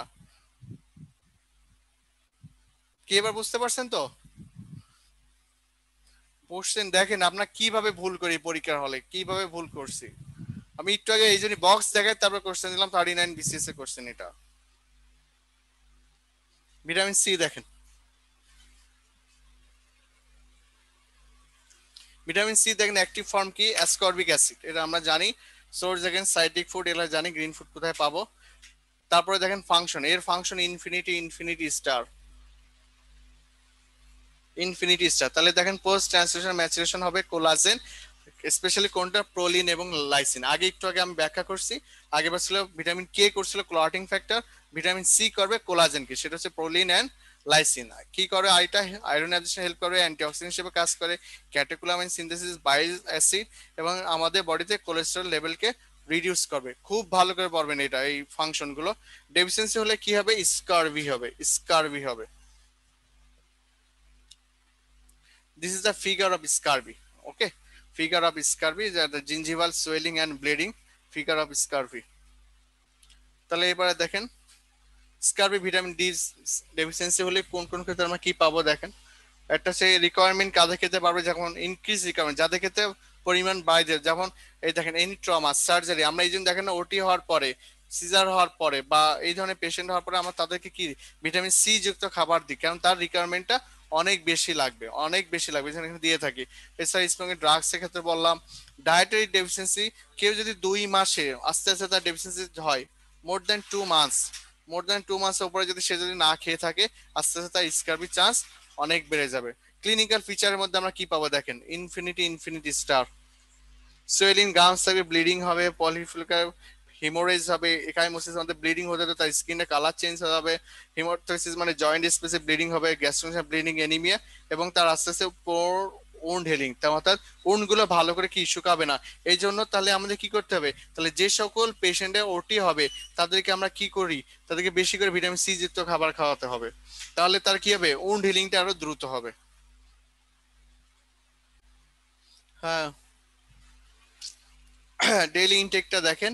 যদি এটা হচ্ছে এই যে সে একটু দেখলাম এই কারণে, কারণ করোনাতে আসার পরে অনেকে ভিটামিন সি ট্যাবলেটস মানে সিভিট খুব পরিমাণ খাওয়া শুরু করছিল। And কি হিসেবে কেন খেয়েছে, খাওয়া ভালো কিন্তু বেশি খাওয়া তো আর ভালো না। কেউ যদি মোর দ্যান 1 গ্রাম পার ডে যদি খায় ভিটামিন সি যদি খেতে থাকে, তাহলে তার কি হবে, নাম্বার ওয়ান তার ডায়রিয়া ডেভেলপ করবে। কিন্তু সবচেয়ে মোস্ট ইম্পর্টেন্ট দেখেন, renal oxalate, renal oxalate stone অর্থাৎ রেনাল স্টোন আর কিডনি স্টোন ডেভেলপ করবে যদি সে এক্সট্রা পরিমাণ যদি বেশি মাত্রা কি খায়, ভিটামিন সি যুক্ত খাবার খায়। আমার কথা না, এগুলো সব ডেভিডসন 23rd এডিশনের কথা। এবার আসি আমরা মিনারেলস পার্ট। মিনারেলসে দেখেন এটা ইনঅর্গানিক, নন ক্যালোরিজেনিক, কোনো ক্যালোরিজেনিক পাবো না, ওয়াটার সলিউবল একটা নিউট্রিয়েন্টস, আমাদের বডির বিভিন্ন ধরনের ফিজিওলজিক্যাল এবং বায়োকেমিক্যাল রিয়াকশনের ক্ষেত্রে আমাদের এই মিনারেলস গুলো দরকার হয়। এটা দুই ধরনের হয়ে থাকে, একটা ম্যাক্রোমিনাস, একটা মাইক্রোমিনাস। ম্যাক্রোর মধ্যে 60 to 70% বডি ইনঅর্গানিক ম্যাটেরিয়াল গুলো থাকে, এবং এদের রিকোয়ারমেন্ট আমাদের পার ডেতে মোর দেন 100 গ্রাম, 100 মিলিগ্রাম পার ডে, মোর দেন। যেন example sodium, calcium, potassium, phosphorus, magnesium, chloride, sulphur, এগুলো আমাদের হিউজ পরিমাণ দরকার হয়ে থাকে। এটা আমরা ডিটেলস পড়বো, আমাদের একটা কিডনিতে আমাদের ইলেকট্রোলাইটস যখন পড়বো তখন ডিটেলস পড়বো। মাইক্রোমিনারেলস এর মধ্যে আরেকটা নাম হচ্ছে ট্রেস এলিমেন্ট, যেটা আমাদের 100 মিলিগ্রাম পার ডে নিচে দরকার হয়, যেমন iron, iodine, zinc, copper, selenium, fluorine, magnesium, selenium, cobalt. Just এই নামগুলো বললাম, এগুলো আমাদের হচ্ছে আমরা সবগুলো কি মাইক্রোমিনারেলস। এখানে আমি একটা ফিগার এনে দিছি, যে ফিগার মধ্যে কোন খাবারের সবচেয়ে বেশি পরিমাণ এইগুলো পাওয়া যাবে মিনারেলস গুলো, এবং ইম্পর্টেন্ট কারা কারা আছে। এটা আপনাদের লাগবে না, এটা আপনাদের জানার জন্য দিলাম, আপনারা একবার পড়ে দেখে নিয়েন। এইবার খেয়াল করেন one of the most important, সেটা হচ্ছে দেখেন এই কোশ্চেনটা করা হয় মানে এই লাইনটা নিচে আমি ডেভিডসন থেকে। এবার ডেভিডসন পড়তে পড়তে এই লাইনটা আমার চোখে লাগলো, এবং আমার কাছে খুব ইম্পর্টেন্ট একটা লাইন মনে হলো। কেন দেখেন, টক্সিক ইফেক্ট কোন ক্ষেত্রে দেখেছে, অবজার্ভ ফ্রম সেলফ মেডিকেশন, কাদের ক্ষেত্রে হবে, যারা নিজের থেকে বেশি চিন্তা ভাবনা করে, নিজেই ডাক্তার। যেমন পরিবারে কেউ যদি একজন ডাক্তার হয়, ওই পারের সব সদস্য আমার জানি কেন জানি মনে হয় ডাক্তার। যেমন আমার ফ্যামিলির কথা আমি বলি, আমার বংশধারা বংশধারা ধারা মানে আমার দাদা, তার দাদা, তার দাদা, আমি যতদূর জানি কেউ আপনার ডাক্তার ছিলেন না, কেউ হতে পারে না। একজন মাত্র গেছিলেন, তা প্রথম দিন ডিসেকশন হলে যে যখন বডি দেখছিলেন, সেই যে তিনি পালাইছেন, আর কোনোদিন মেডিকেল কলেজে যায় না। এটা হচ্ছে আমার ফ্যামিলি কথা। এখন এইটা প্রবলেমটা কি হয়েছে, আমি ডাক্তার হওয়ার পরে দেখলাম আমার পরিবারের প্রত্যেকেই ডাক্তার, সবাই ডাক্তার, এবং তারা নিজেরা ডায়াগনোসিস করে, এবং তারা নিজেরাই ট্রিটমেন্ট করে, এবং নিজেরাই ওষুধ খায়, অথচ আমার কাছে কোনো পরামর্শ নেওয়ার দরকার মনে করে না। তাহলে এই সেলফ মেডিকেশন যারা নিজেরা করতে থাকবে উইদাউট ডক্টর মেডিকেশন, তাদের শরীরের টক্সিক ইফেক্ট গুলো হবে। ওকে, এবং দেখেন এবং সবচেয়ে বেশি ক্লিনিক্যাল টক্সিটি যেখানে যেখানে পাওয়া গেছে, একটা পাওয়া গেছে যে আয়রনের ক্ষেত্রে টক্সিটি বেশি হয়। এটা হিমোসিডোরেসিস, মানে আমাদের সেলের মধ্যে যদি আয়রনের পরিমাণ বেড়ে যায় কিন্তু অর্গানকে ডিসফাংশন করবে না। আর হিমোক্রোমাটোসিস মানে অর্গানকে তখন অর্থাৎ সেলকে ডিসফাংশন করা শুরু করবে, দিস ইজ হিমোক্রোমাটোসিস। ফ্লোরাইডের ক্ষেত্রে পাওয়া গেছে সেটা ফ্লোরোসিস হতে পারে। কপার যদি বেশি হয় তাহলে উইলসন্স ডিসি, এবং সেলেনিয়াম জেলি সেলিনোসিস হয়, এবং এটা বেশিরভাগ চিনিতে হয়। অর্থাৎ এইগুলো পরিমাণ যখন বেড়ে যাবে, ঠিক আছে, তখন এই ক্ষেত্রে পাওয়া যাবে। তাহলে এইগুলো ক্ষেত্রে ডেভিডসন যেটা বলছে, এইগুলো ক্ষেত্রে সবচেয়ে বেশি টক্সিসিটি পাওয়া যায়। রোগীরা প্রায় জিজ্ঞেস করে স্যার কি খবর, 16 জন রোগ। আচ্ছা ঠিক আছে, তো এবারে এটা অ্যান্সার করেন, খুব দ্রুত এটা অ্যান্সার করবেন। 39 BCS এর কোশ্চেন দেখেন, কোশ্চেন দেখেন ডেভিডসনের কোথার থেকে করেছে, খেয়াল করেন, দ্রুত অ্যান্সার করেন, 5 সেকেন্ডের মধ্যে অ্যান্সার করেন তাড়াতাড়ি, আমার প্রায় শেষের দিকে চলে আসছি। হ্যাঁ ডক্টর মিরাজ, হ্যাঁ হ্যাঁ, অসংখ্য অসংখ্য ধন্যবাদ এত সময় পরে একটা রাইট অ্যান্সার করার জন্য। তাহলে অ্যান্সার হচ্ছে আয়োডিন। তাহলে এবার বুঝতে পারছেন স্যাররা এই লাইনের থেকে কোশ্চেনটা করেছে 39 BCS এ, এবং ওখানে আয়রন, আয়রন, ফ্লোরাইড এবং কপার সম্পর্কে বলা হয়েছে, আয়োডিন সম্পর্কে কোনো কথা বলা হয় না, এবং এক্সাক্ট অ্যান্সার হচ্ছে iodine. Okay, thank you all. আচ্ছা আপনারা আমার একটা কথা বলেন, ডোয়ারফিজম, ডোয়ারফিজম কোন মিনারেলস ডিফিসিয়েন্সির কারণে হয়ে থাকে, সবাই কমেন্টসে বলেন। ডোয়ারফিজম কোন মিনারেলস অথবা মাইক্রোনিউট্রিয়েন্টস ডেফিসিয়েন্সির কারণে হয়ে থাকতে পারে। আমি আবার বলছি, ডোয়ারফিজম কোন মাইক্রোনিউট্রিয়েন্টস ডেফিসিয়েন্সির কারণে হয়ে থাকে।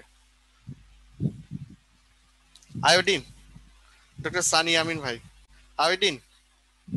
আর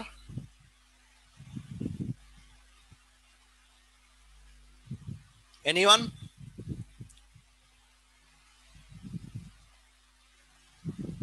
আমরা সাধারণত আয়োডিনকে এর সাথে রিলেশন রাখি না, এটা সাধারণত আমরা থাইরয়েড ডিসঅর্ডার, ঠিক আছে, আমরা এটাও মিক্সিডিমা কিডনিজম আমরা যখন থাইরয়েড ডিসঅর্ডার পড়বো এন্ডোক্রাইন তখন দেখতে পারবো। আয়রন, আয়রনের কারণে ডরফিজম হয়। আর কেউ? ডক্টর মুন্তাসিবিল্লাহ, ক্যালসিয়ামের কারণে ডোয়ারফিজম। মাশাআল্লাহ। আর কেউ? আপুরা বলেন। উম্মে ফাতেমা আপু, সৈয়দা আপু বলেন, আপনারা বলেন, ফারজান আপু বলেন।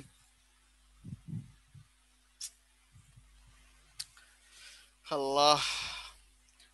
জিঙ্ক, ক্রনিক ডেফিসিয়েন্সি অফ জিঙ্কের কারণে ডোয়ারফিজম রিলেট করে। আজকে আমরা দেখবো ক্লাসের মধ্যে, আমরা যখন ডেভিডসন পড়বো ডেভিডসন মধ্যে দেখাই দেবো। তাহলে অ্যান্সার এখানে হচ্ছে আমাদের আয়োডিন।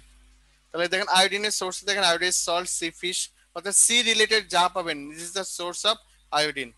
এবং এটা আমাদের মোস্ট ইম্পর্টেন্ট ফাংশন কি? Thyroid hormone synthesis. একটা যদি ফাংশন বলে থাইরয়েড হরমোন সিনথেসিস।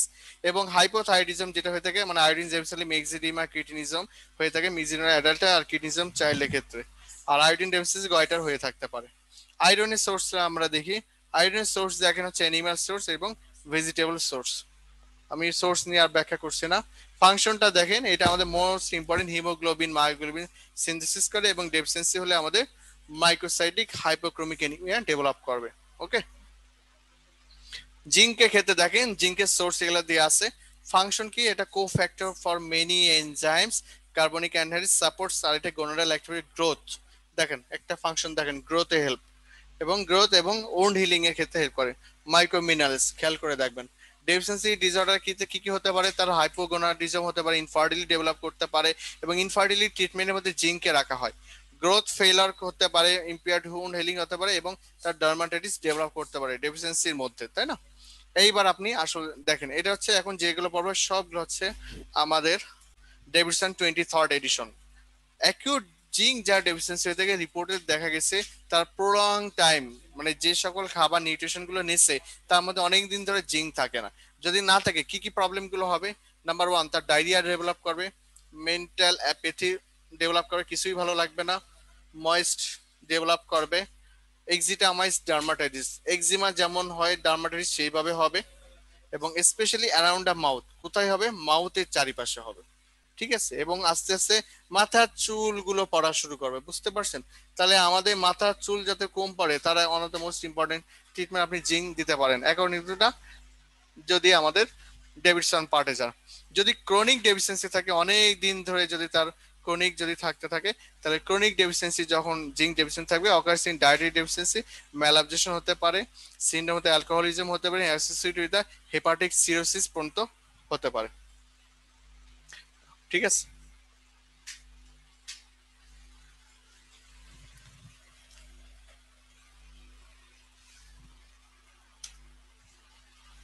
তারপরে দেখেন ক্লিনিক্যাল ফিচার্স কি থাকবে। কনজেনিটাল ডিসঅর্ডার হতে পারে, অ্যাক্রোডার্মাটিস এন্ট্রোপ্যাথিকে ডেভেলপ করতে পারে, যেটাকে আমরা একসাথে বলছি number one character growth retardation, number two hair loss, number three chronic diarrhoea develop করতে পারে। তারপরে দেখেন chronic deficiency has been associated with dwarfism, খেয়াল করছেন? কারো যদি এইভাবে যদি অনেক দিন ধরে ডেফিসিয়েন্সি থাকতে থাকতে সেটা associated with dwarfism and hypogonadism. তাহলে বুঝতে পারছেন, কেউ যদি এই জিঙ্ক ফ্রি খাবার যদি খেতে থাকে অনেকদিন ডেফিসিয়েন্সি থাকে, তাহলে তার ডোয়ার্ফিজম এবং হাইপোগোনাডিজম হতে পারে। স্টারভেশনে যদি হয়, সে যে জিঙ্ক যদি না খায়, তাহলে তার থাইমিক অ্যাট্রফি ডেভেলপ করবে। ওকে। তাহলে আমরা তাহলে পেশেন্টকে সাথে সাথে আমরা জিঙ্ক দেবো, তার স্কিনের লেশন ইমপ্রুভমেন্ট করবে। Number one, skin lesion improve করবে, তার জেনারেল ওয়েলবিং, তার আস্তে আস্তে শরীরটা আগের থেকে অনেক ভালো লাগবে। তার অ্যাপিটাইট, তার মুখে রুচি নাই, দেখবেন আমরা অনেকেই দেখবেন অনেক আসে এসে বলে যে মুখে রুচি নাই, তখন আমরা তাদেরকে জিঙ্ক দিয়ে দিই। কি দিই? মুখে রুচি বাড়ানোর জন্য কি দেয়? অনেকে জিঙ্কটা দেয়। Improve appetite according to the Davidson. এবং reduce the morbidity associated with under nutrition state, মানে আন্ডার নিউট্রিশনের কারণে যে সকল ডিসঅর্ডার হওয়ার চান্স থাকে, পেশেন্টকে যদি আপনি জিঙ্ক দেন তাহলে কি হবে, তার মরবিডিটি চান্সটা অনেক কমে যাবে। শুধু তাই না, এই জিঙ্ক, যার ডায়রিয়া অনেকদিন ধরে থাকে, পেশেন্টের যদি ডায়রিয়া থাকে, সেক্ষেত্রে আমরা বিশেষ করে বেবিদের থাকে, তাদেরকে আমরা জিঙ্ক অ্যাডভাইস করি, আমরা তাদেরকে জিঙ্ক দিই, কারণ তার যাতে গ্রোথ রিটার্ডেশন বা আদার কমপ্লিকেশন যাতে না ডেভেলপ করে। নাও সেলেনিয়াম, এটা ফিচার্স সেলেনিয়ামের একবার দেখি। ফ্রি রেডিকালস দেখেন, prevent free radicals damage to cell, আমাদের ফ্রি রেডিকালস যাতে আমাদের বডির সেলকে ড্যামেজ করতে না পারে সেটার জন্য কাজ করে। এবং আমাদের বডিতে থাইরক্সিন মানে ট্রাইডোথাইলিন T4 কে T3 তে কনভার্ট করতে হেল্প করে। ডেফিসিয়েন্সির কারণে কি হতে পারে, হাইপোথাইরয়েডিজম। তাহলে দেখেন, not only the thyroid or iodine, selenium also, if you deficiency of the selenium causes the hypothyroidism. আর কি হতে পারে, cardiomyopathy, cardiomyopathy in the children, যদি বাচ্চাদের কার্ডিওমায়োপ্যাথি হয় তাহলে আমরা কেসাইন্স ডিজিজ বলি এটাকে, কেসাইন ডিজিজ, যেটা কার সাথে রিলেটেড, সেলেনিয়ামের সাথে রিলেটেড। এবং মায়োপ্যাথি হতে পারে অ্যাডাল্টে, বা মানে অর্থাৎ অ্যাডাল্টের ক্ষেত্রে দেখবেন যে মাংসে ব্যথা বা মাসেল ডিজঅর্ডার হতে পারে।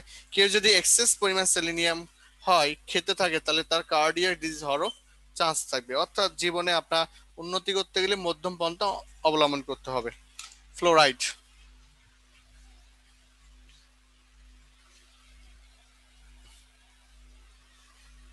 ফ্লোরাইড হচ্ছে, আমরা সি ফুড এখানে অলরেডি আলোচনা করছি।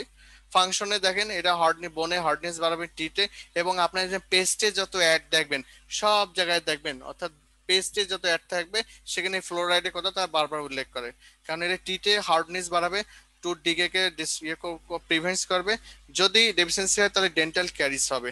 আর এক্সেস হলে ফ্লোরোসিস, এটা অলরেডি আমরা একবার দেখে আসছি। হ্যাঁ, মোটামুটি আজকে আমরা নিউট্রিশন পার্ট শেষ, আমরা কিছু সময় জন্য তেমন পাওয়া যায় না শেষে, খাদ্যে ভেজালের জন্য জিঙ্ক মনে হয় তেমন পাওয়া যায় না, হ্যাঁ সেটাই, খাদ্যে ভেজালের জন্য। হ্যাঁ, 10টা নাম বললে জিঙ্ক বলতেন না, হ্যাঁ এটা আমি বুঝতে পারছি, এটা সত্যি কথা। হ্যাঁ, সবার শেষে বলা হতো, সত্যি কথা। তো এই জন্য আমাদেরকে টেক্সট বুক পড়তে হবে, কারণ কোশ্চেনটা দেখতে পারছেন কিভাবে হতে পারে। এবং সেলেনিয়ামে ডেফিসিয়েন্সির কারণে যে হাইপোথাইরয়েডিজম হতে পারে, এটা হয়তো আপনার অনেকে আজকে প্রথম শুনলেন। সারা জীবন আমরা জানি আয়োডিন ডেফিসিয়েন্সির কারণে হাইপোথাইরয়েডিজম, কিন্তু এখানে ডেভিডসন যেটা বলছে সেলেনিয়াম ডেফিসিয়েন্সির কারণে হাইপোথাইরয়েডিজম হতে পারে। Okay, thank you doctor Muntasir Billah, doctor Saniamin. আমরা হেমাটোলজি যাব আজকে, আমরা খুব বেশি সময় না, উইথিন 10 মিনিটস, 10 মিনিটসের মধ্যে শেষ করে দেবো ইনশাল্লাহ। আমরা একটু ব্রড হেডিং এ যাব, কারণ অনেকদিন একটা টপিক ফেলা আছে, নতুন টপিক। এটা হচ্ছে আমাদের হেমাটোলজি পার্ট, যেটা মন, আমাদের হেমাটোলজি যত সেল আছে এগুলো সব তৈরি হয় বোন ম্যারো থেকে। আমি জাস্ট একটা বোন ম্যারো একটা ফিগার নিয়ে আসছি, যেখানে আমাদের vascular, sinocyte, fat cell, myelocyte এবং ব্লাড সেল, আমরা খুব শুনি যে ব্লাড সেল থাকে, this the figure blood cell, this is the lymphocyte, megakaryocyte. আমরা দেখতে পাবো এই মেগা ক্যারিওসাইট থেকে আস্তে আস্তে আমাদের প্লাটলেট গুলো তৈরি হবে। তারপর এটা নিউট্রোফিল আছে, এবং এটা জাস্ট কেবল মাত্র আরবিসি তৈরি হওয়া শুরু হয়েছে। This is the steps of normal structure of bone marrow. অনেক সময় পরীক্ষায় দিতে হবে, তবে এই কোশ্চেন গুলো বেশি আসবে এফসিবিএস রেসিডেন্সিতে। এটা হচ্ছে একটা ফিগার যেখান থেকে একটা হিমোপয়েটিক স্টেম সেল থেকে এক একটা স্ট্রাকচার তৈরি হয়েছে। যেমন হিমোপয়েটিক স্টেম সেল থেকে দেখেন আমাদের লেট নর্মোবিলাস রেটিকুলোসাইট, দেন আরবিসি তৈরি হয়েছে। আমি জাস্ট এখানে নিয়ে আসছি, এবং এই দিস ইজ দ্য মেগা ক্যারিওসাইটস। এই মেগা ক্যারিওসাইটস থেকে আমাদের অনেকগুলো প্লাটিলেট তৈরি, তার মানে একটা মেগা ক্যারিওসাইট থেকে দেখেন হিউজ পরিমাণ প্লাটিলেট তৈরি হতে পারে। তাছাড়া আমাদের ম্যাক্রোফেজ আছে। ম্যাক্রোফেজ কিভাবে দেখেন, মনোসাইট থেকে ম্যাক্রোফেজ, তার মানে ব্লাডে মনোসাইট, টিস্যুতে ম্যাক্রোফেজ। এটার থেকে 39 BCS এ কোশ্চেন আছে, এটা অলরেডি আপনারা একবার দেখছেন।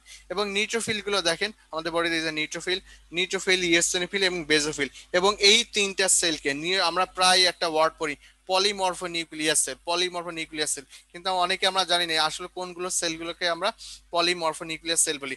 এই মাত্র এই তিনটা সেলকে বলা হয় পলিমরফোনিউক্লিয়াস সেল, নিউট্রোফিল, ইওসিনোফিল এবং বেজোফিলকে। আর আদার সাইড হচ্ছে আমাদের থাইমাস এবং বোন ম্যারো থেকে আমাদের লিম্ফোসাইট গুলো তৈরি হয়, অর্থাৎ B lymphocyte and T lymphocyte, এগুলো আমরা জানি। এটা হচ্ছে আমাদের ডেভিডসন 23rd এডিশন থেকে নেওয়া। আগেগুলো ছিল হচ্ছে আপনার গ্যানোনের ছবি ছিল, মাঝখানে যেটা দেখছিলাম এটা হচ্ছে আমাদের ডেভিডসন 23rd। দেখেন, আমি এটা কেন নিচ্ছি দেখতে পাবেন, মাইলোব্লাস্ট, প্রো মাইলোসাইট, মাইলোসাইট, মেটা মাইলোসাইট, দেন নিউট্রোফিল। তার মানে এই যে স্টেপগুলো আপনারা এখন দেখলেন, এগুলো হচ্ছে steps of neutrophil synthesis. Number 2 দেখেন, pronormoblast, early normoblast, late normoblast reticulocyte, এবং রেটিকুলার সাইটে পরে দেখেন রেড ব্লাড সেল, দেন এখানে। এবং একটা মোস্ট ইম্পর্টেন্ট লেট নর্মোব্লাস্টে খেয়াল করে দেখেন এখানে সেলের মধ্যে নিউক্লিয়াস আছে, রেটিকুলার সেলের মধ্যে দেখেন কোনো নিউক্লিয়াস নাই। So the late normoblast is the last site for the nucleus containing. এবং মেগা ক্যারিওব্লাস্ট যেটা একটু আগে দেখছিলাম, এই যে megakaryoblast, then megakaryocyte, এবং আলটিমেট এখান থেকে কি তৈরি হয়েছে, platelet. So megakaryocyte থেকে আমাদের কি তৈরি হয়, platelet. This is the figure of Davidson. Okay, যাতে আপনারা এইগুলো দেখতে পারেন, এইগুলো খুব very very important, FCPS residency question দিতে পারে এখান থেকে। এইটা নিয়ে হচ্ছে আমাদের গাইটন থেকে, এটা হচ্ছে গাইটনের থেকে নেওয়া। তাহলে গাইটনে দেখেন আরো স্পেসিফিক করে বলেছে পলিমরফোনিউক্লিয়ার সেল, খেয়াল করছেন? This is the polymorphonuclear cell, neutrophil, eosinophil, basophil, এবং তাদের পার্সেন্টেজ পরিমাণ দিয়েছে, দেন মনোসাইট এবং লিম্ফোসাইট। এটা আপনাদের জানার জন্য শুধুমাত্র দেওয়া। এটা নিয়েছে গ্যানন 26 এডিশন থেকে, এবং গ্যানন 26 এখানে আপনাদের সেটে এভারেজ মান দিয়ে আছে, নর্মাল রেঞ্জে কত হবে এখানে সবগুলো মান সহ দেওয়া আছে, এটা আপনারা দেখে নিতে পারেন। এটা ইউজুয়ালি এভারেজ 9000 থেকে, তবে 4000 থেকে 11000 পর্যন্ত আমাদের কি থাকতে পারে, ডাব্লিউবিসি। এবং এই যে পলিমরফো নিউক্লিয়াস সেল বলতে কোন সেলগুলোকে বলছি, যাদের গ্রানুলোসাইট আছে, মানে গ্রানুলা আছে, দানাদার যারা, তারপর নিউট্রোফিল, ইওসিনোফিল, বেজোফিল, এই জন্য এটাকে বলছে পলিমরফো নিউক্লিয়াস সেল। লিম্ফোসাইট, মনোসাইট, ওকে। তারপর রিয়াথোসাইট, এগুলো আলোচনা আমরা করছি। প্লাটিলেটের নর্মাল দেখেন 3 লাখ, তবে এভারেজ 2 লাখ থেকে 5 লাখ পর্যন্ত থাকতে পারে। এইবার যে ফিগারটা আপনারা দেখতে পাচ্ছেন, এইটা হচ্ছে আমাদের হেমাটোলজি, এটা হচ্ছে আমাদের সেই ডেভিশনের সেই ফিগার, যে হেমাটোলজি যদি একটা পেশেন্ট যদি আসে, আমরা তার কি কি দেখবো, তার হ্যান্ডসের কি চেন্সের কয়েলোনাইকিয়া থাকবে, টেলেনজেকটিসিয়া আছে না, পালস আমরা কেমন আছে, তার হেরিডিটারি কোনো হিমোরেজ আছে কিনা, গামে কোনো প্রবলেম আছে কিনা, আর তারপর অরালে গ্লসাইটিস অ্যাঙ্গুলোস্টোমাটিস আছে কিনা, that means iron deficiency anaemia হিসেব চিন্তা করে আমাদেরকে দেখতে হবে। মাউথের ক্ষেত্রে আমরা কি কি দেখবো, এগুলো দেখছি। তার আমরা চোখ যদি দেখি, চোখের মধ্যে আমরা কি কি পাবো, সাধারণত রেসিডেন্সি বা এফসিপি কোশ্চেনটা করে এই জায়গার থেকে, ফান্ডাই, আপনি তার ফান্ডাই দেখলে কি কি পাবেন এটা দেখতে পাবেন, অর্থাৎ এনগোর্স ভেইন পাবেন, প্যাপিলোইডিমা পাবেন, হিমোরেজ পাবেন। ওকে, ফান্ডাল হিমোরেজ, হিমোরেজ ফিগার। ব্লুইসিং দেখতে পাবেন। অ্যাবডোমেনের মধ্যে আপনি কি পাবেন, এটা ভেরি ভেরি ইম্পর্টেন্ট, এটা হচ্ছে আমাদের রেসিডেন্সির জন্য বেশি ইম্পর্টেন্ট। মাস পাবেন, অ্যাসাইটিস পেট পাবেন, হেপাটোমেগালি, স্প্লেনোমেগালি পেট পাবেন। জয়েন্টসে কি কি চেঞ্জ হবে দেখতে পারেন, লিমনোড গুলো থাকতে পারে ওখানে, এবং ফিটে দেখতে পারেন গ্যাংগ্রিন পর্যন্ত হয়ে যেতে হবে। This is the gangrene figure. Okay, peripheral circulation problem হতে পারে, গ্যাংগ্রিন পর্যন্ত হতে পারে। ওকে, তাহলে আমরা একটু দেখি, this is the figure of, আমরা এখন যেখানে আছি সেটা হচ্ছে অ্যানিমিয়া। তাহলে এই যে এটা আমরা পড়ছি বহুতবার, আমাদের আইটেমে বহুতবার দিছি আমরা, ক্লিনিক্যাল ডেফিসিট কন্ডিশন, যেখানে haemorrhage level, haemoglobin level lower the blood level, below and lower stem of the normal age, sex of the individual. এটা নিয়ে এসে ডিগ্রুসি 5 এডিশন থেকে নিয়ে হয়েছে। এটা অনেকবার আমার পরীক্ষা ভাইবা বোর্ডে দিছি আইটেম দেওয়ার সময়, স্পেশালি ক্লাসিফিকেশন এনিমে একটু দেখি। তো ক্লাসিফিকেশন, মরফোলজিক্যাল ক্লাসিফিকেশন বহুতবার পরীক্ষায় পড়ছি, তারপরে এখনো পড়তে হবে, কারণ এফসিপিএস রেসিডেন্সি কোশ্চেন হবে এইসব জায়গার থেকে। তাহলে মাইক্রোসাইটিক হাইপোক্রোমিক অ্যানিমিয়া কোনটা, iron deficiency anaemia, thalassaemia, sideroblastic anaemia, এবং অ্যানিমিয়া অফ ক্রনিক ডিজিজ। আমি একটু দ্রুত যাবো কারণ এগুলো আমরা পড়ছি। নর্মোসাইটিকের মধ্যে ডিফারেন্স কি, তারা সবাই নর্মাল থাকবে, আগে ছিল সবাই রিডিউস ছিল, এখন নর্মাল আছে, বাট আরবিসি এবং হিমোগ্লোবিনের পরিমাণটা একটু কম থাকবে। এক্সাম্পল কি, প্লাস্টিক এনিমিয়া, হিমোলাইটিক এনিমিয়া, এবং acute haemorrhagic anaemia. Macrocytic anaemia যেটা আছে তার সবগুলোর মানটা একটু বেশি থাকবে, যেমন মেগালোব্লাস্টিক এনিমিয়া ভিটামিন B12 আমরা একটু আগে দেখছিলাম ডেফিসিয়েন্সি কারণ হয়ে থাকে, এবং ভিটামিন B12 ডেফিসিয়েন্সির জন্য বেশি হয়ে থাকে। তারপরে হচ্ছে আমাদের মেগালোব্লাস্টিক এনিমিয়া যেহেতু ফলিক অ্যাসিড ডেফিসিয়েন্সি কারণ হয়ে থাকে। তারপরে এই যে ফিগারটা একটু খেয়াল করে দেখেন, এই ফিগারটা নিয়ে এসেছে আমাদের ডেভিডসন থেকে নেওয়া। এখানে যেটাই এখন এত সময় যেটা আলোচনা করলাম, এটা হচ্ছে নর্মাল ভাবে আমাদের তৈরি হয়ে আসছে, normal RBC, this is the normal RBC. এখন যদি উল্টাটা হয়, আমাদের যদি হচ্ছে মাইক্রোসাইটিক হাইপোক্রমিক এনিমিয়া হয়, যেখানে নর্মাল ডিএনএ যেভাবে সিনথেসিস হওয়ার কথা ছিল সেভাবে হচ্ছে না, সব র মেটেরিয়ালস কম আছে, অর্থাৎ iron deficiency anaemia, thalassaemia, sideroblastic anaemia, এদের ক্ষেত্রে আস্তে আস্তে এরকম হবে। This is the microcytosis. Okay, এটা নর্মাল থেকে সাইজটা কমে যাবে, এবং কাদের ক্ষেত্রে, iron deficiency, thalassaemia, sideroblastic anaemia. ঠিক আছে, এবং এইগুলো কিন্তু ইনফিনিটি আমি দাগায় দিচ্ছি, যদি পরিমাণটা দেখেন ডিফেক্টিভ ডিএনএ যদি সিনথেসিস হয়, যেটা অলরেডি আমরা ভিটামিন বি এবং ফলিক অ্যাসিডে বলে আসছি, তাহলে এদের পরিমাণ কম থাকবে, সাথে সাইটোটক্সিক ড্রাগের কারণে হতে পারে, অথবা মাইলোডিসপ্লাসিয়া হতে পারে। হওয়ার কারণে তার কি হবে, ম্যাক্রোসাইটোসিস। এবং আর কোন কোন জায়গার কারণে হতে পারে, এগুলো সব infinity star, FCPS, residency, BCS. তাহলে কি কি কারণে হতে পারে, লিভার ডিসঅর্ডার কারণে হতে পারে, হাইপোথাইরয়েডিজম কারণে হতে পারে, অ্যালকোহলের কারণে হতে পারে, হাইপার লিপিডিয়াম এবং প্রেগনেন্সি, এইগুলোর কারণে আমাদের কি হতে পারে, ম্যাক্রোসাইটোসিস হতে পারে। এগুলো খুব ভালো করে পড়বেন। এবার দেখেন ইটিওলজিক্যাল ক্লাসিফিকেশন, এটা আমরা জানি haemorrhagic anaemia, acute haemorrhagic trauma, surgical, ক্রনিকের মধ্যে আছে, জিআইটি কারণে হতে পারে, গাইনোকোলজিক্যাল কজের কারণে হতে পারে, এগুলো আমরা আগে জানি।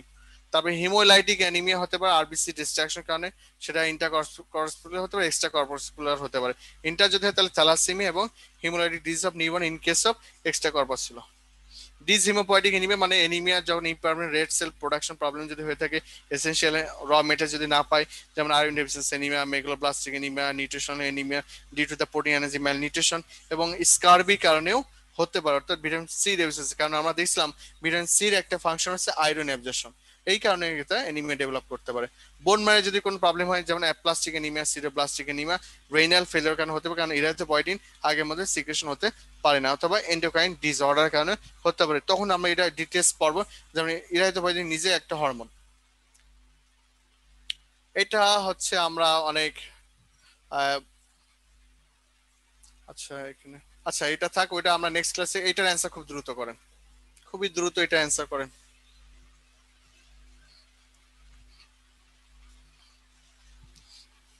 5 সেকেন্ডের মধ্যে অ্যান্সার করেন। তাহলে মাইক্রোসাইটিক হাইপোক্রোমিক এনিমিয়া, তাহলে অ্যান্সার কি, থ্যালাসেমিয়া। এটা আমাদের 39 বিসিএস এর কোশ্চেন। এবং আপনারা বুঝতে পারছেন এই কোশ্চেনটা কোথা থেকে করা হয়েছে, অনেকগুলো আমরা আগে পড়ছি, বাট এটা আমাদের ডেভিডসনের মধ্যে অলরেডি উল্লেখ করা আছে, তাই না, একটু আগে আমরা দেখলাম। সো আমরা পড়ার সময় খুব খেয়াল করে পড়তে হবে।